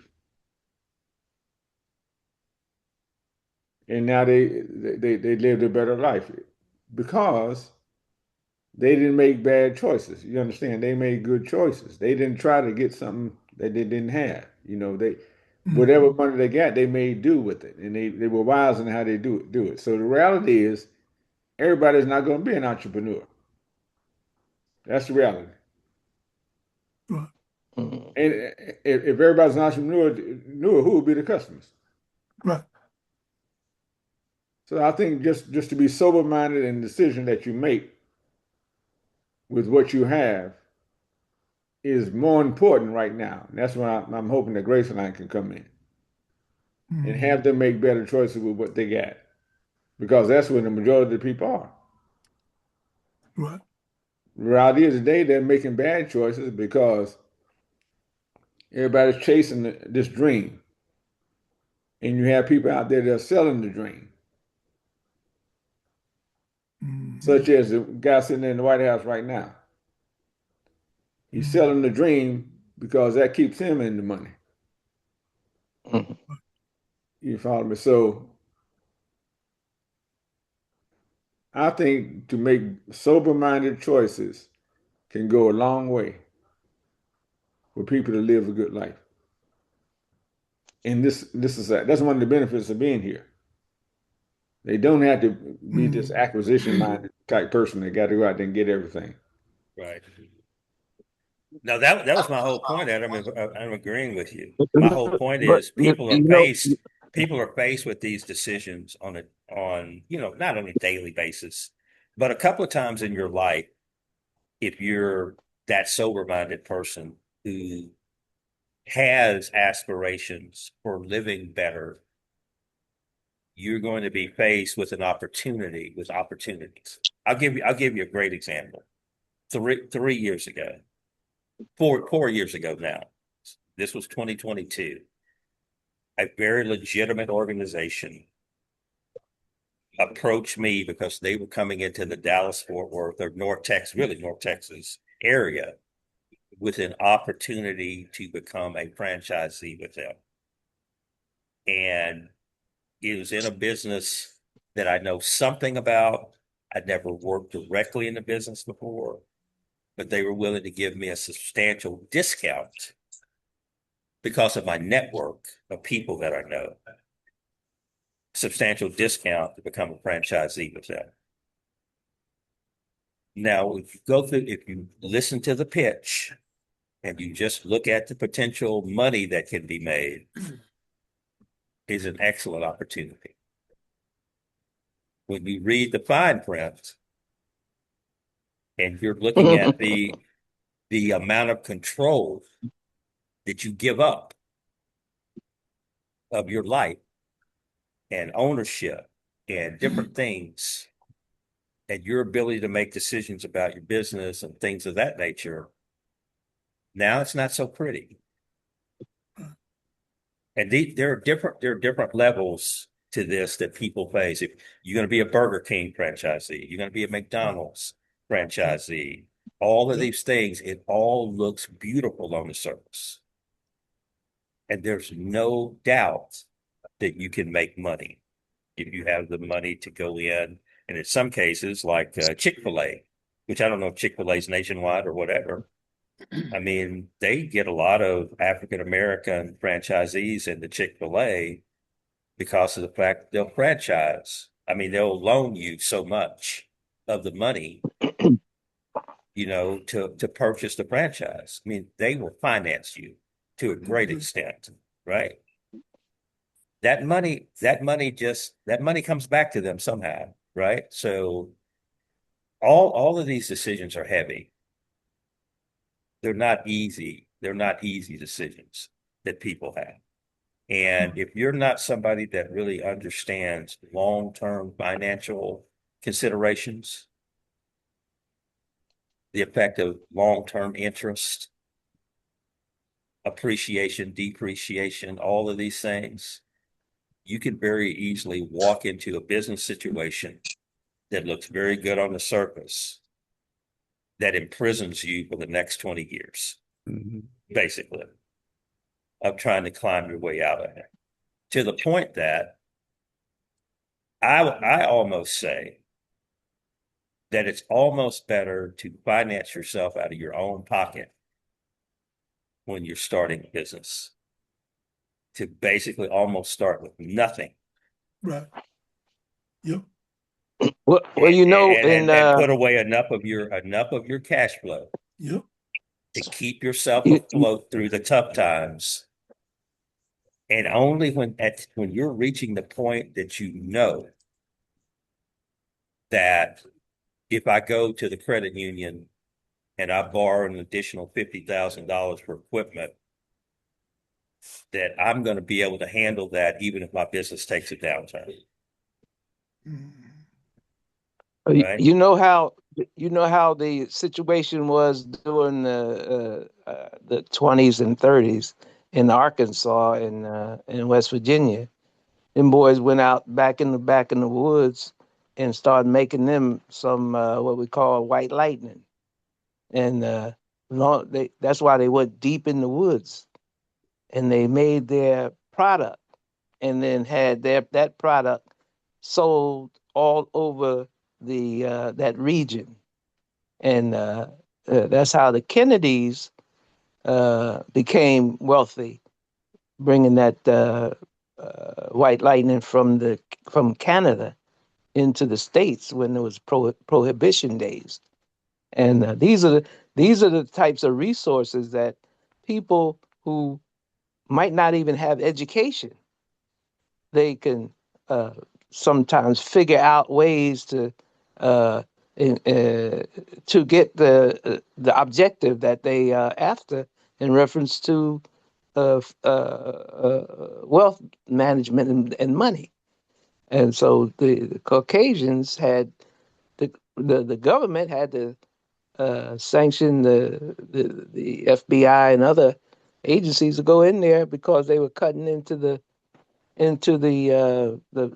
financial base of the government. That's why they call them G-men. And back in Arkansas in the woods, and even in the South here, and they would get the customers would be the African Americans who worked in the fields uh, all week, and they would on Sundays they would go back and get their white lightning, and many of our people became alcoholics because of that, and even the preacher would get his jar, you know, and have such that. I know it happens around here, so we knew exactly who was selling it and who was buying it and who was suffering from it. You see, so those products, man, yeah, you think you might be getting over, but in the end, you end up destroying yourself. Yeah. Destroying yourself and your family. That's right. For Since you generations. since you For mentioned the Kennedys. exactly. Yeah, Yeah, self for and your generations. Yeah, because they were tied up with the mafia people. You ain't gonna just do it yourself. right. Yeah, just a quick question. I mean, Imam Talib and I have sons that are somewhat around the same age. And, I see my younger son, he has a pretty clear vision of what he wants to do with his career. But a lot of young men who are in that middle 20s period are betwixt and between. Yeah. Some of them are educated, some of them are not educated. Some of the ones with education, they're worried about whether their education is even viable for them, the things that they study, whether or not those are viable things going forward is actually going to help them. They're caught between being quasi entrepreneurs and doing this thing called gig work, where you're really working for somebody else, but you're an entrepreneur. You're doing piecework. We used to call that piecework when I was growing up. Is you go to this machine shop, you do some work for them because they got some work, and then somebody else needs some fences built. You go build some fence for somebody on their farm or their ranch. Somebody else they need water lines dug. Go Somebody gives you a tip on that, you go dig water lines. So there are a lot of young men, and I'm not saying they're doing those professions, but they're doing these little jobs that keep themselves going without any clear direction whatsoever.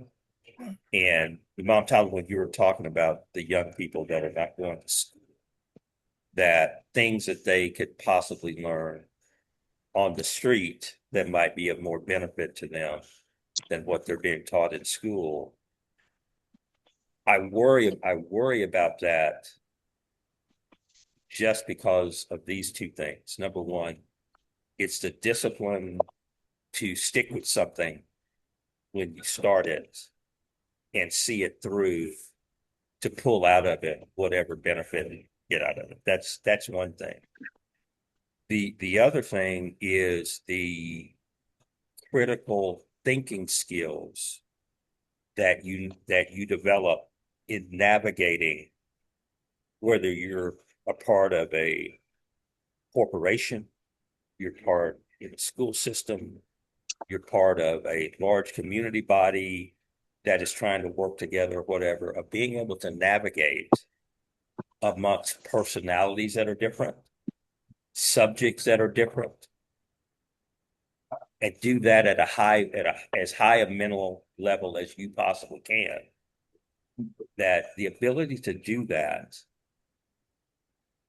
comes in handy when you get out into the greater world and you might be placed in circumstances with which you are not familiar. Yes, your ability to deal with all these changing circumstances and things that maybe don't have great interest to you, but you learn how to learn about them. So that if you get dropped into Bogota, Colombia next week,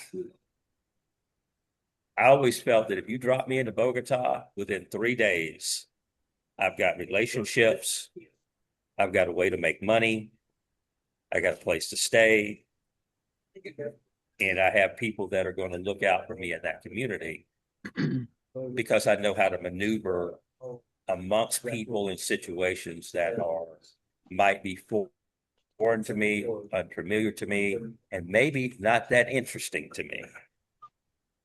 But I'm going to find a way. That's what they had a game. Drug people. They had a game show based on that very thing. They took they took millionaires and dropped them off in rural communities, gave them $100, like a beat up car. I think they gave them a cell phone, like with no internet service.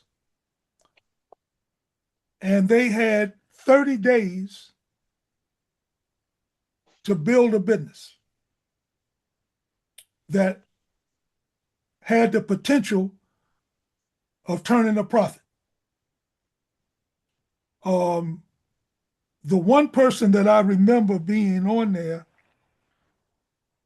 was the real estate developer. I think he's got some YouTube things. What's his name? Is it? I want to say Gary Rapone, or he's out of Florida. But they had like 4 contestants, and it was a real interesting show that took that very concept that you're talking about now and put it into place. But this is what I want to say to us about this. And Imam Muhammad taught us this when he defined for us, when he drew a correlation of what Allah has put into each one of us, our own destinies. And he talked about it through the process of education. But when he talked about it through education, he defined it by going back to the etymology of the word, which had its origins in Greek and Latin. And that word was eduku. And you can look it up. It means to bring out. Mm-hmm. And that's what education in this country is not doing. It is not bringing out of these children what God has put into them naturally. Mm-hmm. And I can tell you from a personal perspective, everything that I needed to know in my life as it exists right now, I learned in middle school. I had no use for high school. and even lesser use for college. Everything I've learned in life, even, and I still employ it to this day. Because when I was in middle school, 7th, 8th, and ninth grade here in Washington, D.C., at the time, in the mid-60s, I took a class every day for those 3 years called life skills, where I learned, where I had my first bank account, where I learned how to read a lease, where I learned how to take notes, where I learned, Edward, what you said earlier, I learned how to think. And once I learned how to think, I was able to apply that thinking to what it is that I later learned God had put into me, which not just to be an entrepreneur, but I'm an entrepreneurial visionary. I can see something before it manifests itself. And I didn't realize I had this ability until I became a Muslim. And then it answered questions for me that I've had my entire life. The same questions that people asked of me as I was going through life. And I've had this asked of me over and over and over again. What is it that makes you tick? Because there weren't a lot of people 22 years old going into business for themselves, opening up a 24-hour market with 14 employees. And I started, just like you said, I started selling Christmas trees. That's how I made my money. And this ain't no metaphor for drugs. I started selling Christmas trees. Merry Christmas, Happy New Year, right at the corner of Martin Luther King and Good Hope Road. And I built my business by selling Christmas trees, not in December.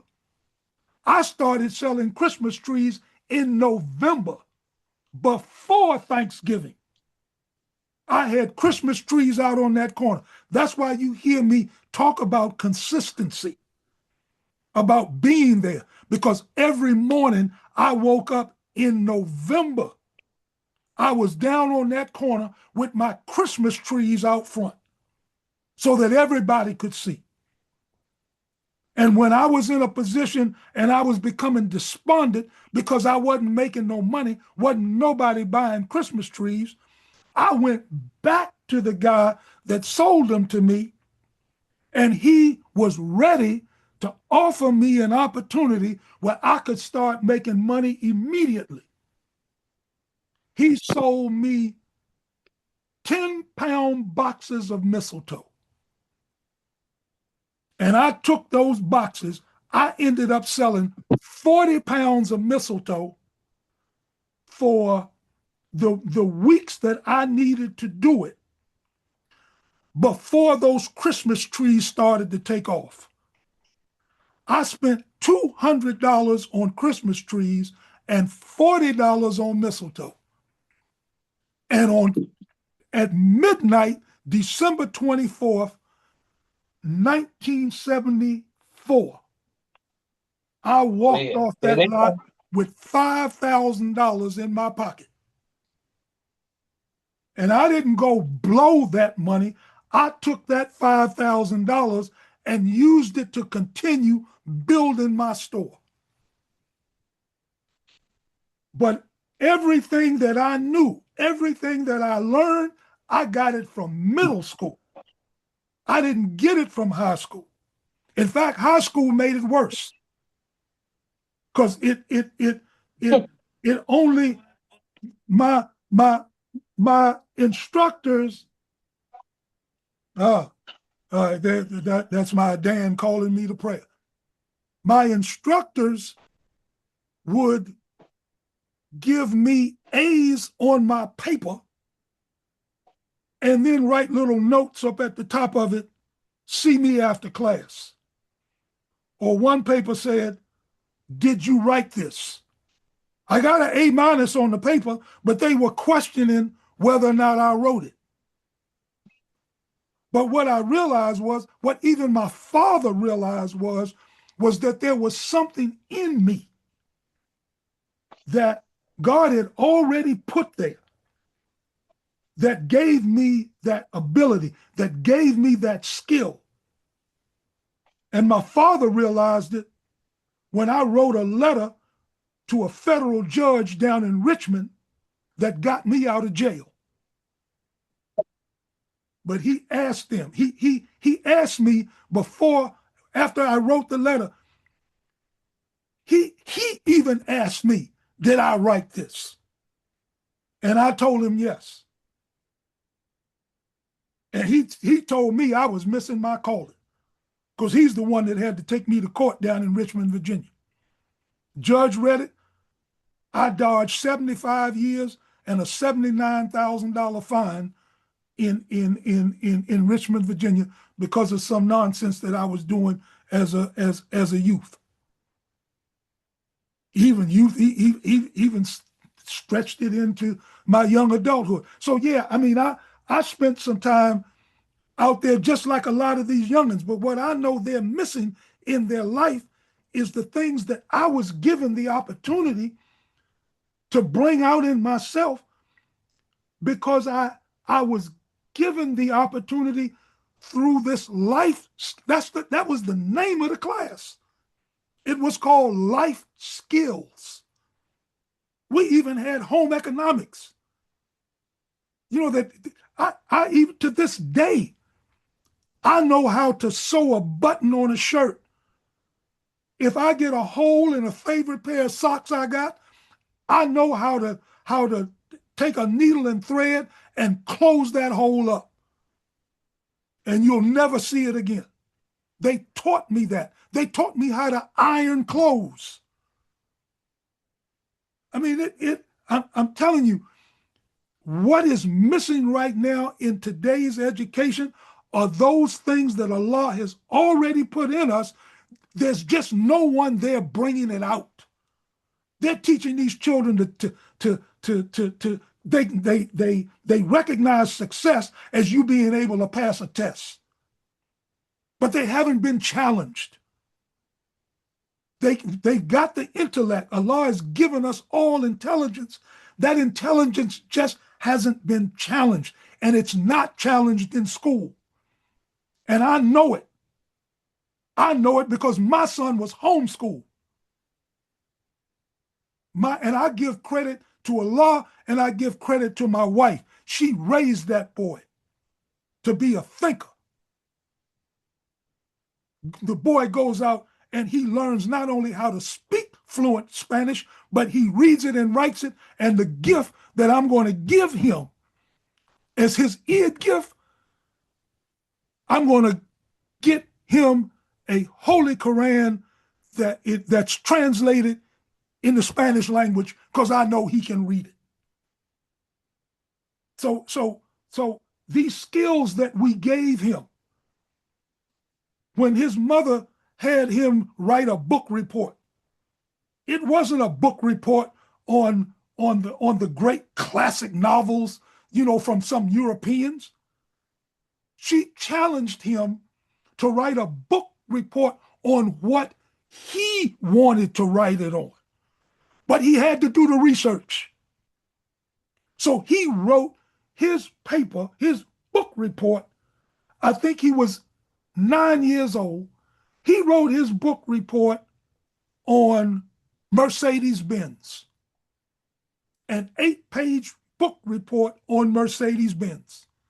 And that book report that he wrote got him an invitation to Mercedes-Benz dealerships. He was named in Mercedes-Benz of North America as being their biggest fan.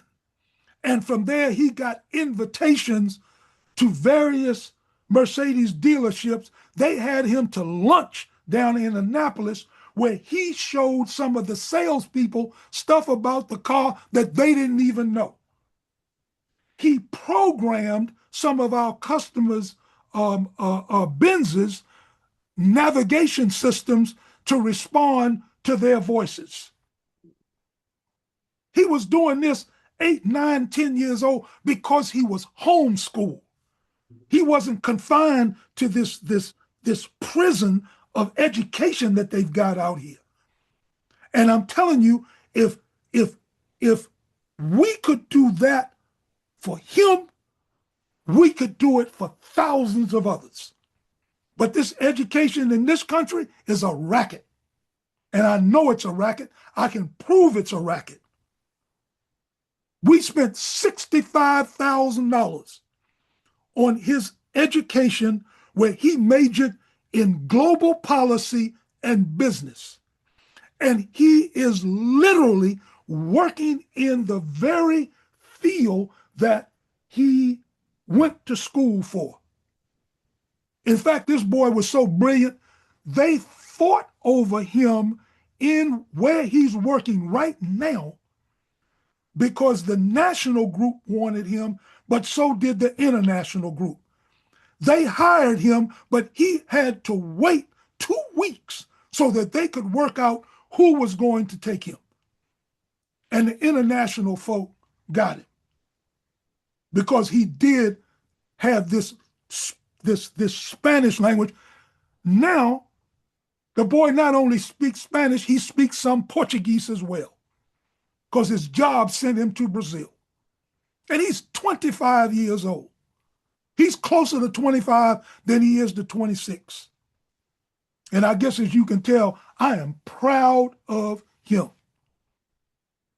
But I'm more proud that of what Allah has put into him, his spirit. And does he have his mother and father's entrepreneurial gene? Yes. Because of his homeschooling, he grew up being known as a teenage chef, was winning contests, baking chili cook-offs when he was 13 years old, established a business where he was making baking products for restaurants that was bringing him in $500 to $600 a week. He works as I don't even know what you call this. He works at major events with one of his friends' mothers where he's exposed to people that I only wish I knew. He's held private dinner parties for people that I'm not even aware of, and every day he goes to work, he is working with foundations that any of you would recognize. He did a presentation to the Bill and Melinda Gates Foundation just recently. Ain't been 2 weeks. He did the presentation to them. He's done presentations in Spanish. That's all they spoke. And that was his presentation.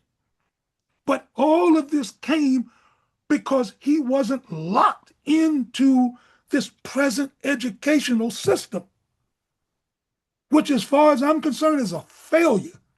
And you're starting to see it come out right now. People are questioning why they spend all this money to go to college. And I've talked to parents with younger children who are in the elementary school grades that are pulling their children out of this system, and they're either homeschooling them or finding another environment for education that is not teaching them to a test, that ain't testing you for nothing.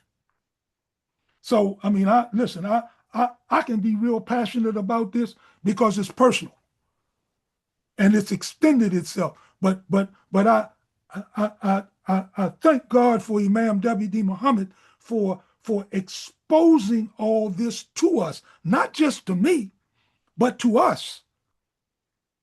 You know, I just happen to be the one to take what he said and put it into practice. So I understood when you tell me what education means, what the root word means, I understand that because it happened to me unknowingly. I didn't know this before, but I know it now. And now that I know it, I want to teach others what it is that I know. So I'm not encouraging people to go to college. I don't do that because that's not my experience. But what I can tell you is if I started listing for you my nephew and my great nephew, in fact I got two nephews that we raised, my wife and I raised, and they're both entrepreneurs.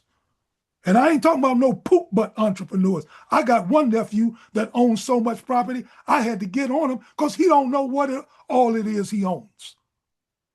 That's how well he's doing. And he didn't spend his time in no college. Well, yes, he did, because I took him down to Morris Brown. But then he got drawn into the street. He did two different times in federal penitentiary. He's in his mid 40s now, and I mean super successful. I got another nephew, he's 40, be 40 this year. Now he's raising his own son who just graduated from high school in June. Now his son is following in his footsteps where he's apprenticing under his father to be a plumber and a steam fitter and a plumber. And then my nephew goes around and takes my niece's boyfriend, I mean, literally did what Elijah Muhammad did, cleaned him up. He's Muslim. Cleaned him up. And now got him in the same program that his own son is in.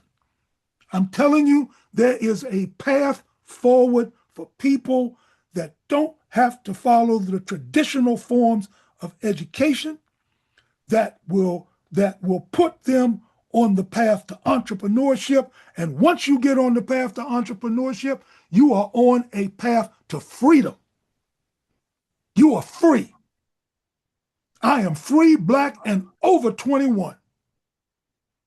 And I don't know really what it's like to work for anybody else. So I'm going to spread my message. I want you all to keep spreading your message because I think Adam said it or you said it, Edward. Entrepreneurship ain't for everybody. But there is a benefit. There is a benefit to growing up on the street. Trust me when I tell you. You learn people. You learn about what Allah speaks about in Quran, where I think the word is shakila, a person's disposition. You learn that there are types of people. That's why you can be in a situation where you see somebody hollering and screaming and finger pointing, and there might be a group of somebody else or one person that'll just say to another person, he ain't serious, he faking. Because they know that type. You stay out on the street long enough, you'll learn those types. And I can tell you from personal experience, that was a danger for me that I recognized when I came into Islam and I prayed to Allah that whatever happens to me in life, that he always keeps me with him. Because I've always been afraid that if I was to go back to what I was doing, that I would be a dangerous man. Because not only would I have the street with me, but I would also have Al-Islam. And that's dangerous. I can tell you now, it is dangerous. And I pray Allah I never, ever, ever have to go back to that thing. But what it did give me, what it's given me and continues to give me is that spirit to always look for ways to now not improve just me, but to improve the community, to improve my family life, my community life. And I'm trying desperately to offer these same things to Masjid Muhammad, to other masjids, to other masajids. But it's difficult. I ain't trying to take over your community. I'm not trying to be the resident imam. I'm trying to offer you something that Allah has put in me. He's put something in you. What do you think he put in me? And I'm trying to demonstrate that. That's what keeps me coming back here. Because I think I have something to contribute. Not just my money, but the spirit and the energy that I bring with that. Because I've been where it is we're trying to be. I know how to build something. I've been doing it all my adult life, making something out of nothing. When my wife and I started Cornrows and Company, we had $500. $500 and three $10 conference chairs that we bought from a thrift store. And at our peak, we own our own business, our own building. We had 14 people working for us, including 2 receptionists. We even had a chef on staff to prepare meals for our employees. All of them who wanted it, we offered health insurance. In the 90s, we were offering health insurance to our employees. That was our success from nothing. And I give all praise and credit to Allah. I could not have done that by myself. But what I do have gotten from him is that drive to make me want to do these things. And it continues in me even at my age. If you have this entrepreneurial spirit, you ain't gonna never die. It's going to keep on. And and then once you are physically gone, what you have left, you've left to others. That's my role. And I'm comfortable with it because there's not a whole lot of people who've discovered what their calling is. I got mine. I'm clear. I don't want to deviate from that. Don't want to do it. Not only that, there's some people that are starting to understand my value because now I'm starting to get paid for it. I'm doing a seminar tomorrow out in Virginia. Probably 45 minutes at best, hour and a half, 2 hours, including travel time. But I'm going to walk out of there with a check for $1,000. Ain't bad money if you can get it. But I wouldn't get that if I wasn't out doing the things that I've been doing. A job ain't going to help me to do that. It's only so far I can go. But once you become an entrepreneur, I ain't talking about just a businessman or a businesswoman. I'm talking about an entrepreneur. It teaches you how to do things. No, I don't have a 401k, but I had a financial advisor to come in here, a black man, that helped my wife and I set up an annuity to help us set up a SEP. In fact, I just learned 2 weeks ago that whatever SEP it is I got, they've paid me out what was in there because they had to when I turned 72. So I started taking little chunks at a time. But then I had some money left over. So I called them and I wanted to tell them, you just send me the rest of that in a lump check. you know, in just in one check. And they said, no, sir. The way your SEP is set up, you're scheduled to receive $900 a year for the rest of your life. My SEP is done, gone. But, and Edward, maybe you know, because you into the finance thing. And I didn't, you know, I ain't asked her to explain it to me, you know, how it got like that. I mean, I'm just going to take the money and run. You know, my son was laughing because, you know, it's less than $100 a month, but it'll get me a chicken sandwich and a bowl of rice. I'm going to have more when I wake up in the morning than what I had the night before. And it's going to be for the rest of my life.